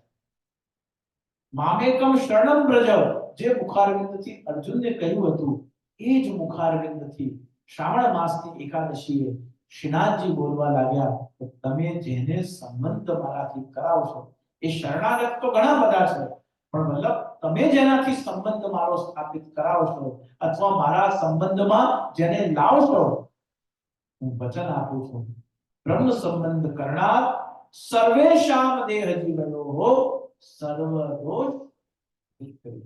બ્રહ્મ સંબંધ લેતાની સાથે 84 લાખ યોનિઓમાં થયેલા એમના સમસ્ત દોષ, પાપ, અપરાધ આદિ સમાપ્ત થઈ જશે. અને બ્રહ્મ સંબંધ લીધા પછી શ્રી મહાપ્રભુજી આજ્ઞા કરે છે કે તમે 19 વર્ષની ઉંમરમાં ધારો કે બ્રહ્મ સંબંધ લીધો, 12મી જૂને તમે બ્રહ્મ સંબંધ લીધો હોય, 11 વાગે તમે બ્રહ્મ સંબંધ લીધો હોય, 19 વર્ષની ઉંમરમાં 12મી જૂનના દિવસે 11 વાગે તમે બ્રહ્મ સંબંધ લીધું અને 11:15 વાગે 12મી જૂને તમે જ્યારે બહાર જાઓ અને તરત કોઈનાથી ખોટું બોલી દો, એક દોષ થયો પાછો. તો બ્રહ્મ સંબંધ લેતી વખતે તમારા 84 લાખ યોનિઓના દોષ, પાપ અને અપરાધ શ્રીનાથજીએ ક્ષમા કરી દીધા, સમાપ્ત કરી. પણ બ્રહ્મ સંબંધ થયા પછી જે આપણાથી દોષ, પાપ અને અપરાધ થાય છે એનું નિવારણ શું? તો શ્રી મહાપ્રભુજી આજ્ઞા કરે છે કે એ દોષ, એ પાપ, એ અપરાધો તમારાથી થાય છે એની નિવૃત્તિ માટે તમારે ભગવત નામ અને ભગવતીઓના ચરિત્ર હૃદયમાં પધરાવવા પડશે. પણ તમને બ્રહ્મ સંબંધ લીધા પછી તમારા દોષ, અપરાધ અને પાપ ભગવત સેવામાં અનધિકારી બનાવતા નથી. અનએલિજિબલ તમને પ્રૂવ કરી શકતા નથી, કારણ કે ભગવાનનો વચન છે કે તમે જેને બ્રહ્મ સંબંધ કરાવશો સર્વ દોષ નિવૃત્તિ રહી, સર્વેશામ દેહ જીવયો. તમામ પ્રકારના કોઈ અપરાધ કર્યા હશે, કોઈ દોષ થયા હશે, કોઈનાથી પાપ થયા, આપણા જીવનમાં આ ત્રણેય ડગલે ને પગલે આપણાથી થતા હોય, ત્રણેય અલગ અલગ વસ્તુ છે. પણ એ સર્વેશામ દેહ જીવયો, બધા જીવોથી આવા નાના મોટા દોષ, અપરાધ જે બનતા હોય એ તમને ભગવત સેવામાં, પ્રભુનું નામ લેવામાં, પ્રભુની સેવા કરવામાં, પ્રભુના ગુણ ગાવામાં, પ્રભુની લીલા ચરિત્રોને શ્રવણ કરવામાં, પ્રભુના સત્સંગ કરવામાં આપણને અનધિકારી અને નિજીત બનાવતા.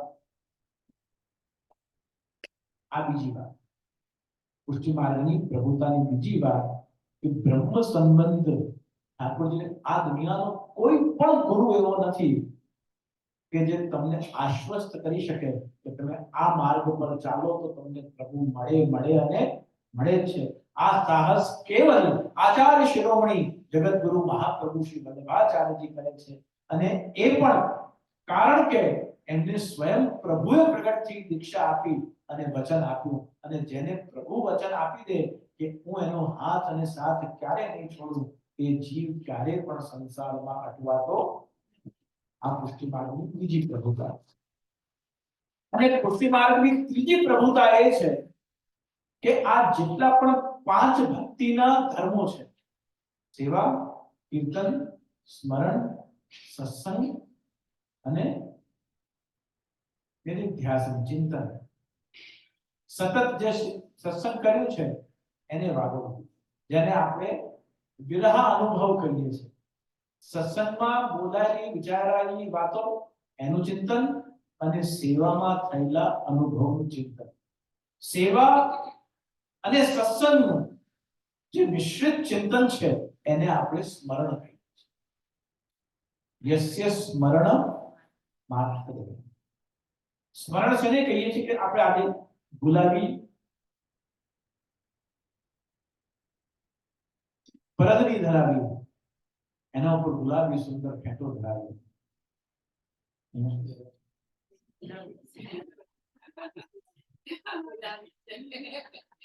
એના ઉપર સુંદર ગુલાબી પર ધર્યા છે મોતીના આભરણ ધારણ કર્યા છે સંપૂર્ણ શેંગનું દર્શન આપી રહ્યા છે આ આપણા ઘરે જ્યારે ઠાકોરજીની સેવા કરતા હોઈએ અને ઠાકોરજીને શૃંગાર ધરાવ્યા માલાજી ધરાવ્યા આરસી દેખાડી ભોગ ધર્યા આચમન કર્યા ભોગ સરાવ્યા બીડી ધરી ચૂડી ધરી પછી ફરીવાર દર્પણ દેખાડી આરતીનો ભાવ કરી માળાજી વડા કરી શૃંગાર વડા કરી દૂધની કટોરી શેન ભોગના ભાવથી ધરી પાછા શ્રી ઠાકોરજીને જ્યારે પહોંચાવ્યા ત્યાં સુધી તો આપણી સાથે પ્રત્યક્ષ જીવાત્મા અને પરમાત્મા વચ્ચે અનેક પ્રકારના ભાવો એક્સચેન્જ થઈ ગયા છે પણ એકવાર ઠાકોરજી પહોંચી ગયા પછી તમે જ્યાં સુધી રાત્રે સૂઈ ન જાઓ ત્યાં સુધી એક ગુલાબી પરદની નશો રહે ત્યાં સુધી એ ઠાકોરજીને અરોગાવાની મધુરતા રહે અને એ ઠાકોરજીને જે દર્પણમાં આપણે જોયા હતા એ હૃદયમાં ધક્કર અને જેમ ધક્યા કરે સમજવું કે આપણું સ્મરણ પાકી રહ્યું છે આપણું સ્મરણ ક્યારે પાકે જ્યારે આ ભગવત સેવા આપણે ઠાકોરજી પહોંચ્યા પછી પણ આપણો સાથ ન છોડે અને સતત એ આરસીમાં દેખાયેલું મુખારવિંદ જે દર્પણ સન્મુખ ઠાડે વે નિરખ નિરખ મુસ્કાઈ પ્રગટ વે માર્ગ રીત કર સામગ્રી વિવિધ ભાંતિ કર મનોહર લે દર્પણ સન્મુખ ઠાડે વે નિરખ નિરખ મુસ્કાઈ વિવિધ ભાંત સામગ્રી હરિ કો કર મનોહર આ બધા પ્રકારો જે પુષ્ટિ માર્ગમાં લેવામાં આવે એમાં ત્રીજી પ્રભુતા એ છે અને ત્રીજી પ્રભુતા નો અર્થ એ છે કે આ પાંચે વસ્તુ જે ભક્તિ માર્ગીય પુરુષાર્થ છે એ કરવાથી આપણને શું પ્રાપ્ત થાય વિચાર જીવ તરીકે વિચાર આવે ને હું કરું તો ખરું પણ એનાથી શું થાય why આની આદેશમાં why we have to do it is this necessary to do it નહીં કરું તો શું થઈ જવાનું છે નહીં કરું તો કંઈ જ નથી થઈ જવાનું જે દિવસમાં એક પણ વાર કૃષ્ણ શબ્દ પણ જેના મોઢામાં નથી આવતો એનું શું કરી ગયું છે અને જે નિરંતર શ્રી કૃષ્ણ શરણ તદ્વિરેવ સતતમ જે બોલે છે એને શું પ્રાપ્ત થઈ ગયું છે મહાપ્રભુજી કહે છે કે જે પ્રભુના વચનમાં વિશ્વાસ રાખે છે પુષ્ટિ માર્ગની સૌથી વિશેષ પ્રભુતા એ છે કે આ સંસારના જેટલા પણ બીજા કર્મ માર્ગ જ્ઞાન માર્ગ કે ભક્તિ માર્ગો છે એ બધા માર્ગોમાં ક્યાંક ને ક્યાંક મોક્ષ મુક્તિ નિજધામ કે પછી કૈલાસ ગમન થવાની વાત છે પુષ્ટિ માર્ગમાં નથી મોક્ષની વાત નથી મુક્તિની વાત નથી નિજધામની વાત કે નથી કૈલાસ ગમનની વાત આપણે ક્યાં કઈ જઈએ છે વૈષ્ણવ લીલા કરી જાય તો શું કહેવાય ગૌલોક વાસ અને વલ્લભ લીલા કરી જાય તો નિત્ય લીલા પ્રવેશ આ બંને શબ્દોને મૂકવાથી શું સિદ્ધ થયું કે આપણને ખાલી મુક્તિ કે મોક્ષ મળતું નથી, પણ જ્યાં ગૌલોકમાં નિત્ય લીલા થઈ રહી છે ત્યાં બ્રહ્મ સંબંધી લીધેલા જીવનો પ્રવેશ થઈ જાય છે. જો આપણે ઠાકોરજીને માથે પધરાવી શ્રી વલ્લભના સિદ્ધાંત પ્રમાણે ગોપીજનોના ભાવથી જો ઠાકોરજીનું સેવા સ્મરણ કીર્તન ચિંતન નિધ્યાસન કરીએ છીએ તો જરૂરથી, કારણ કે વાર્તાઓમાં આવે છે ને કે દહીં કે બદલે મુક્તિ દે દીધી, જરૂર તો મુક્તિ કે મોક્ષ કોઈ અલ્ટિમેટ અચીવમેન્ટ નથી પુષ્ટિ માર્ગ, અને આપણે સેવા કરવાથી મોક્ષ છે, અને જેનું મોક્ષ થાય છે એની 3 ડિફિકલ્ટીઝ મહાપ્રભુજી બતાવે છે. પહેલી વાત તો એ કે જે મૃત્યુ પામ્યા પછી એનો મોક્ષ થાય છે, અને જેનો મોક્ષ થઈ ગયો છે અથવા એ મુક્ત થઈ ગયા છે કે મુક્તિ મળી ગઈ છે એવું જનાર વ્યક્તિ પાછું કોઈ દિવસ એક્નોલેજમેન્ટ મોકલતો નથી. ભાઈ હવે તમારું શ્રાદ્ધ કરતા તો પાછું કોઈ દિવસ મોક્ષ આપતું નથી. જનાર વ્યક્તિ કોઈ અક્કલ તો મોક્ષ મળ્યું છે કે આ આટલા મહાન વ્યક્તિ કે આટલા ભગવદીય વ્યક્તિને મોક્ષ પ્રાપ્તિ થઈ ગઈ છે એનો પુરાવો શું? મહાપ્રભુજી કે એનો કોઈ પુરાવો નથી, એના કર્મ જ એનો પુરાવો છે. નહીં પેલી અમે ભણતા ત્યારે શાસ્ત્રીજી એક ઉદાહરણ આપતા કે કાશીમાં એક ગણિકા હતી, એ બારી પર ઉભા હતી, બીજે ગલીઓમાંથી બધાને શવ લઈ જવામાં આવે. કાશીમાં પતલી પતલી ગલીઓ હોય અને શવ યાત્રાઓ નીકળ્યા જ કરે, દિવસમાં 12-15 લોકો રામ નામ સત્ય કરીને એને લઈ જતા હોય. તો એક ગણિકા જેને પણ લઈ જાય એને ત્યાં ઉપર ઊભી ये गौलोक गया, ये नरक में गया, ये गौलोक गया, ये नरक में गया. तो क्या बारी पर ઊભી એક પોતે નિર્ણય આપ્યો કે ગામના લોકોમાં ચર્ચાનો વિષય બન્યો. એકવાર કોઈ મહાત્મા ગામ કાશીમાં આવ્યા તો મહાત્માએ આ વાત સાંભળી કે અહીંયા એક ગણિકા એવી છે કે બારી પર ઊભી એ રિઝલ્ટ જ આપી દેશે કે આ નરકમાં ગયો ને આ સ્વર્ગમાં ગયો. જબરા સંતને મહાત્માને કુતૂહલ થયું, તો જિજ્ઞાસા જાગી, આ સાયન્સ શું છે જાણવું પડે એવું છે, મારા ધર્મમાં કામ લાગે એવું છે. એટલે એક ગણિકાને ત્યાં મળવા ગયા. હવે મહાત્મા છે એટલે ગણિકાના ઘરમાં તો જાય નહીં, એટલે એને નીચે બોલાવ્યું, પેલી આવે નહીં.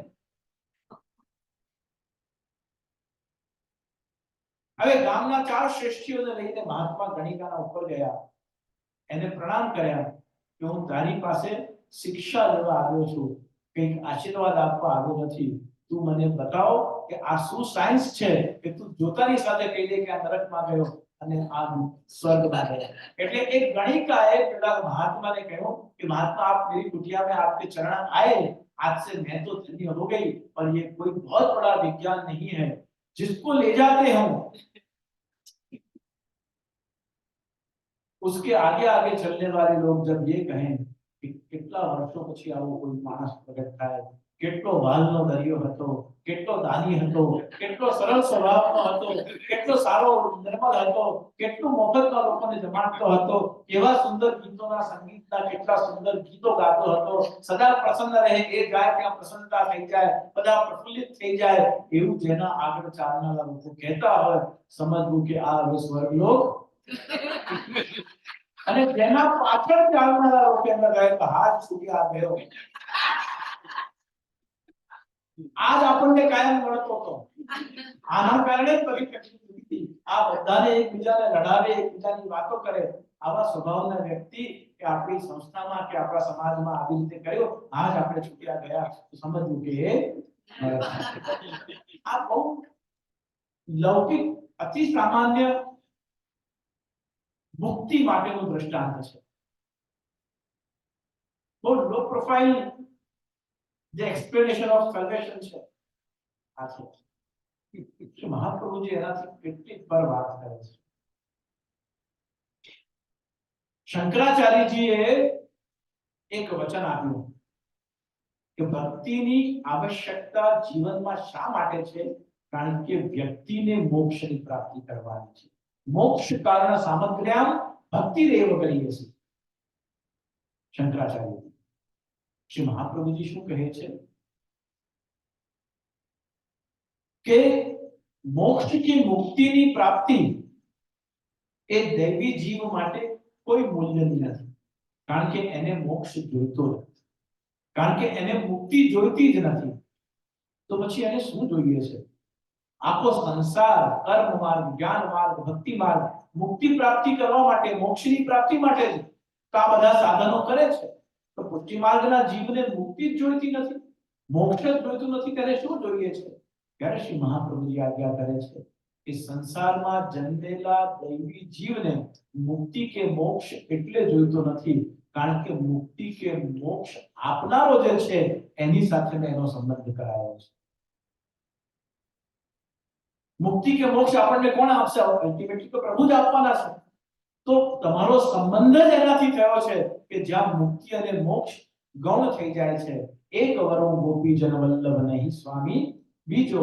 અને એ નહીં પેલા દૂર તમે પર્વતના ક્ષેત્રમાં જતા હો અને દૂર ધુમાડો દેખાય પર્વત ઉપર, તો ત્યાં સાબિત નથી કરવું પડતું કે ત્યાં અગ્નિ છે કે નહીં હોય. ત્યાં અગર ધુમાડો છે તો અગ્નિ હોવી જ જોઈએ. એટલે મુક્તિ કે મોક્ષ જેવું કોઈ તત્વ સંસારમાં હોય તેને આપનારો જરૂર સંસારમાં ક્યાં ને ક્યાં બેઠો હશે. અને જે એ સંસારમાં બેઠો છે એ જ બ્રહ્મ સાથે મહાપ્રભુજીએ આપણો સંબંધ કરાવ્યો છે. એટલે મુક્તિ કે મોક્ષની પ્રાપ્તિ માટે પુષ્ટિ માર્ગમાં વ્યક્તિ ભક્તિ કરતો નથી, પણ સાક્ષાત મોક્ષ મુક્તિને જે આપનારો છે એવા પૂર્ણ બ્રહ્મ પરમાત્મા ભગવાન શ્રી કૃષ્ણની પ્રસન્નતા માટે પુષ્ટિ માર્ગમાં તત્સુખનો વિચાર કરી અને ભક્તિ કરવામાં આવે છે. જો પ્રભુ પ્રસન્ન થાય, જો પ્રભુ મળી જાય તો પછી મુક્તિ મળે કે ન મળે, મારે સેવા તમારી કરવી છે. પછી સેવા મળે કે ન મળે, મારે સેવા તમારી કરવી છે. ભલે સૂર બેસૂરો થાય ભલે, પણ મારે કવિતા તો અમારી કરવી છે. તો આ જે મુક્તિનો પ્રકાર છે એ પુષ્ટિ માર્ગ માટે, મોક્ષ પ્રાપ્તિ માટે ગૌણ છે. આ ત્રણ પુષ્ટિ માર્ગની વિશેષ પ્રભુતાઓ છે. પહેલી પ્રભુતા કઈ?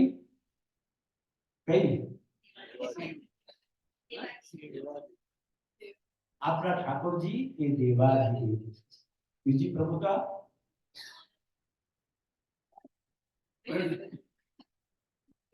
આપણો સંબંધ બ્રહ્મથી કરાય.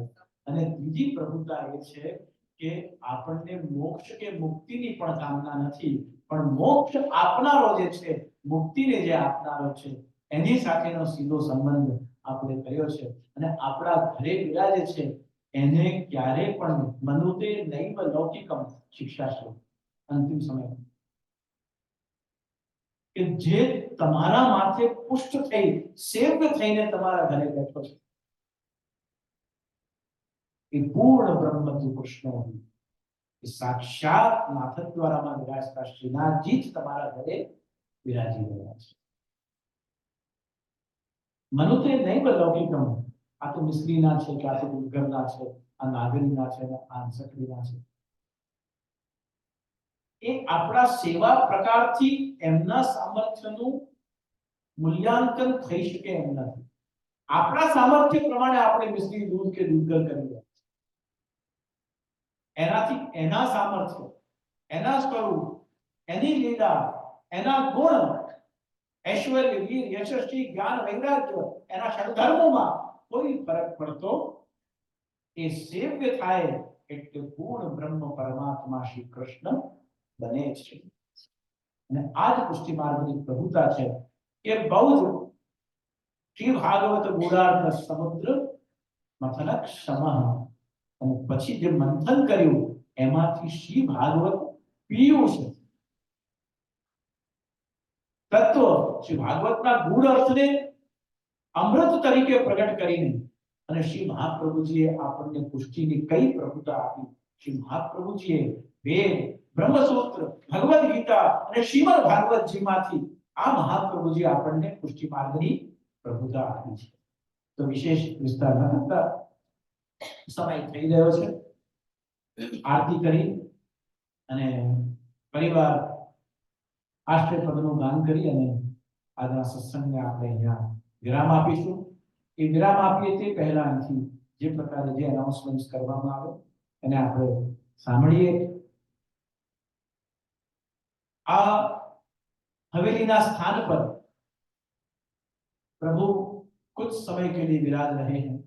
પછી નવનિર્મિત હવેલીમાં જ્યારે પ્રભુ પધારે, પાટોત્સવ થાય, પ્રભુની અષ્ટાયામ સેવા પ્રારંભ થાય, ત્યારે પણ આપણે આ જ ભાવ, આ જ વિવેક, આ જ ધૈર્ય અને આ જ આશ્રયથી આપણે પ્રભુના દર્શન, સેવા, મનોરથ, કીર્તન અને સત્સંગનો લાભ પ્રાપ્ત કરતા રહીએ, એવી શુભ ભાવનાઓ સાથે આજે બોલાયેલા તમામ મારા શબ્દ પુષ્પોને વિરાજમાન પ્રભુ શ્રી ગોવર્ધન ધણ શ્રી અમરનાથજી શ્રી મહાપ્રભુજીના ચરણારવિંદમાં સમર્પિત કરી મારી વાણીને વિરામ આપી રહ્યો છું. શુભમ ભવતુ.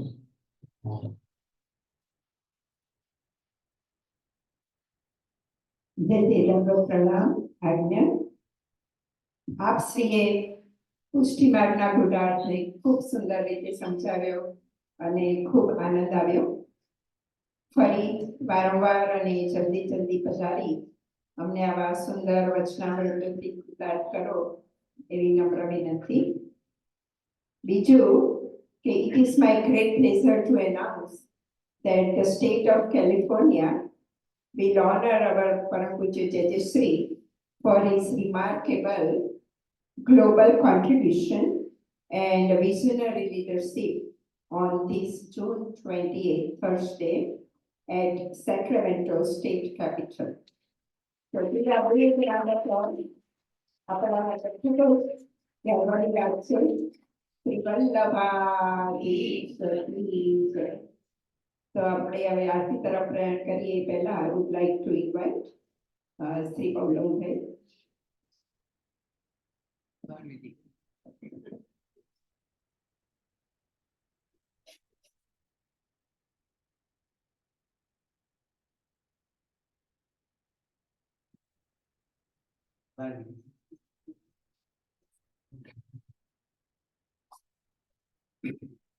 વલ્લભાધીશ શ્રી વિશાળજી પરમ દયાળ. આપશ્રીનું સુંદર વચનામૃત આપણે બધા સાંભળ્યું, ખૂબ આનંદ થયો. પુષ્ટિ માર્ગની પ્રભુતા, પુષ્ટિ માર્ગની દિવ્યતા, એની ડિગ્નિટી, એની ઉત્તમોક્તા એમ આપણે સમજાવ્યું. 3 ભાગોમાં કરીને સમજાવ્યું. આપશ્રી દેવાદેવ આપણા પ્રથમ પૂર્ણ પુરુષોત્તમ શ્રી ગોવર્ધન ધરણ શ્રી કૃષ્ણચંદ્ર, પછી ત્યાર પછી બ્રહ્મ સંબંધ, બ્રહ્મ સાથે જે સંબંધ કરવામાં આવ્યો છે, આચાર્ય જે કહ્યું એ પ્રમાણે આપણે જીવન જીવવાની પ્રવૃત્તિ કરવી જોઈએ અને ભગવત ચરણમાં હંમેશા ચિત્ત રાખવું જોઈએ. અને છેલ્લું અમને કહ્યું કે પુષ્ટિ માર્ગી અત્યારે પણ મુક્તિની ઈચ્છા કરતા નથી, કારણ કે પ્રભુ સર્વસંમત હોય તત્વો નિશ્ચિંત ટકાવે છે.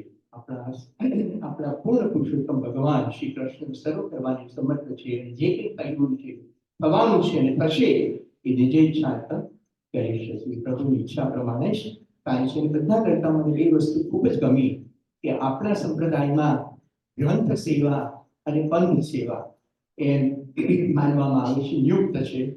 તો ગ્રંથ સેવા એ પણ બહુ ઉત્તમ છે અને પંથ સેવા ઘણી વખત આપણે તન મનની ધરતી પર કરતા હોઈએ છીએ. તો ગ્રંથ સેવા અર્થાત 84 વૈષ્ણવ, 252 ભગવદ્ગીતા, અષ્ટશકા ની બધી વાર્તાઓ, એના સિદ્ધાંતો, એની સમજણ અને એનું જે મૂળ જે સંપ્રદાયનો જે આશય છે એ જો આપણે સમજીએ અને કોન્સ્ટન્ટ જો ચિંતન કરીએ તો જરૂર ભગવત આશય આપણું દ્રઢ બને છે અને આપણું ચિત્ત સદાય પ્રભુના ચરણમાં રહે છે. અને છેલ્લે મારે એક વસ્તુ કહેવી છે, જીવનનું એક બંધન જે લિસન, જીવનનું એક બંધન જે જીવને જીવનથી બાંધે છે. જીવનનું એક બંધન જે જીવને જીવનથી બાંધે છે. અને આ પછીનો પ્રેમ અમને સૌને મુશ્કેલાત બાંધે છે. બધાએ આપણે સૈન્ય રહો અને ગ્રેટ ઓનર આપને મળ્યો એ માટે પણ આપને ખૂબ ખૂબ અભિનંદન, ધન્યવાદ. અને આપની કૃપાથી અમારું નૂતન બંધાલય જલ્દી સિદ્ધ થાય. આપ પધારો, ઠાકોરજી પ્રસન્નતાથી બિરાજે અને ભગવત આશ્રય અમારો બધાનો ઉત્તરોત્તર આપના વચનામૃત દ્વારા વધતો રહે, એ જ આપના ચરણ કમળમાં અમારી સૌની વિજ્ઞપ્તિ છે. સાનુમૂળ દંડ પ્રણામ જે ચરણ કમળ. બોલો શ્રી ગોવર્ધન નાથ કી જય. શ્રી કૃષ્ણજી પરમ દયાળ કી જય. શ્રી અમલે મહારાજ કી જય. ગિરિરાજ સૌનું ભગવત સ્વરૂપ છે.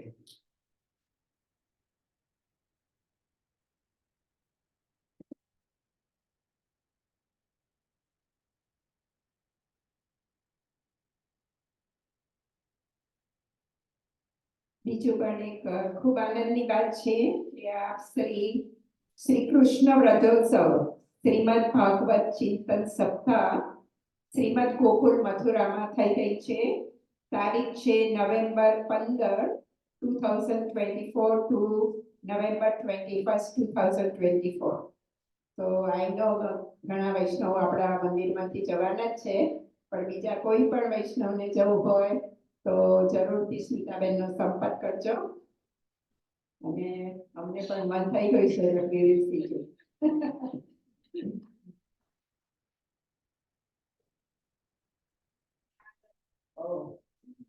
So ખૂબ ખૂબ સુંદર મનોરથો થવાના છે. તો તમને જોડાવા માટે આમંત્રણ. હવે આપણે આરતી તરફ પ્રયાણ કરીએ. આજના મનોરથી છે અનિતાબેન ભાર્ગવ પટેલ, આરતી મનોરથી મીનાબેન એન્ડ મનોજભાઈ મપારા, મીના એન્ડ રાજેશ કુરાની, શીલાબેન થાનકી, મિતા એન્ડ મનીષા. તો આપણે પરમ પૂજ્ય જેજેશ્રીએ એનાઉન્સ કર્યું એ પ્રમાણે આરતી હૃદયનો, ત્યારબાદ પરમ પૂજ્ય જેજેશ્રીની આરતી કરીશું. આવતા રવિવારે પણ આપણે ખૂબ સુંદર મનોરથ નું આયોજન કર્યું છે. સમય છે સાંજના 5 થી 7. તો સૌ વૈષ્ણવોને પધારવા નમ્ર વિનંતી. શ્રી વલ્લભાધીશ કી જય.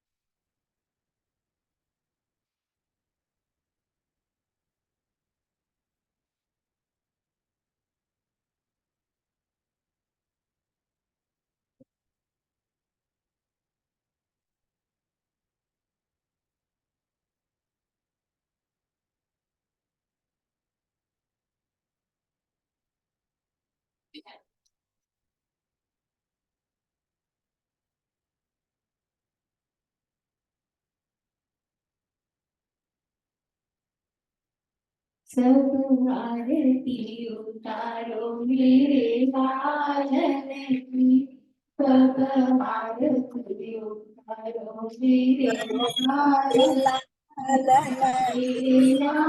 मेरे लालन श्री मेरे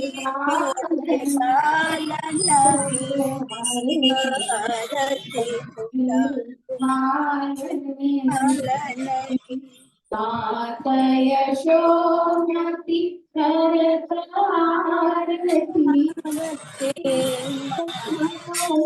गोपाल की सब आरती लालन की। सौसमी कंदन जय आई जाओ सब बस्तर कंदन टाणा हाउस देखो दयालन की लना की सब आरती उतारो रज जन विन सब मंगल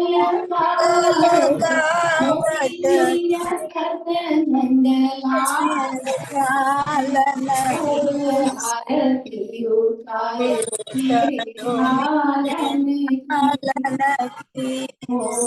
मुकुट पीताम्बर सुंदर मुख पर लाली गुलाल सब आरती मेरे लालन की नूतन माल की और तुलसी मालन की आरती उतारो मेरे लालन की कृष्णदास कृष्ण कन्हैया लालन હું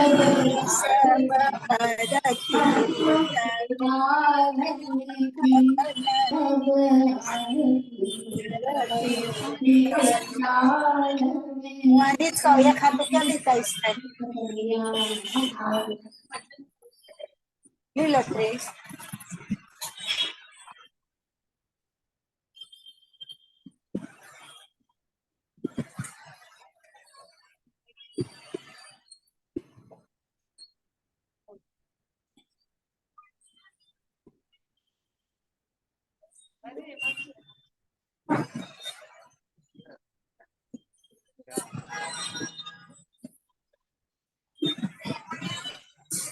રમેશ આપતા આવવાનું છે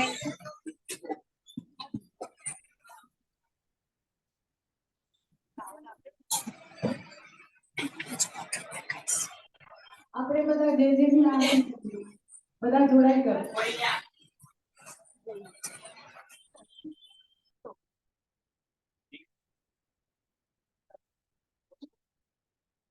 બંધ કરો.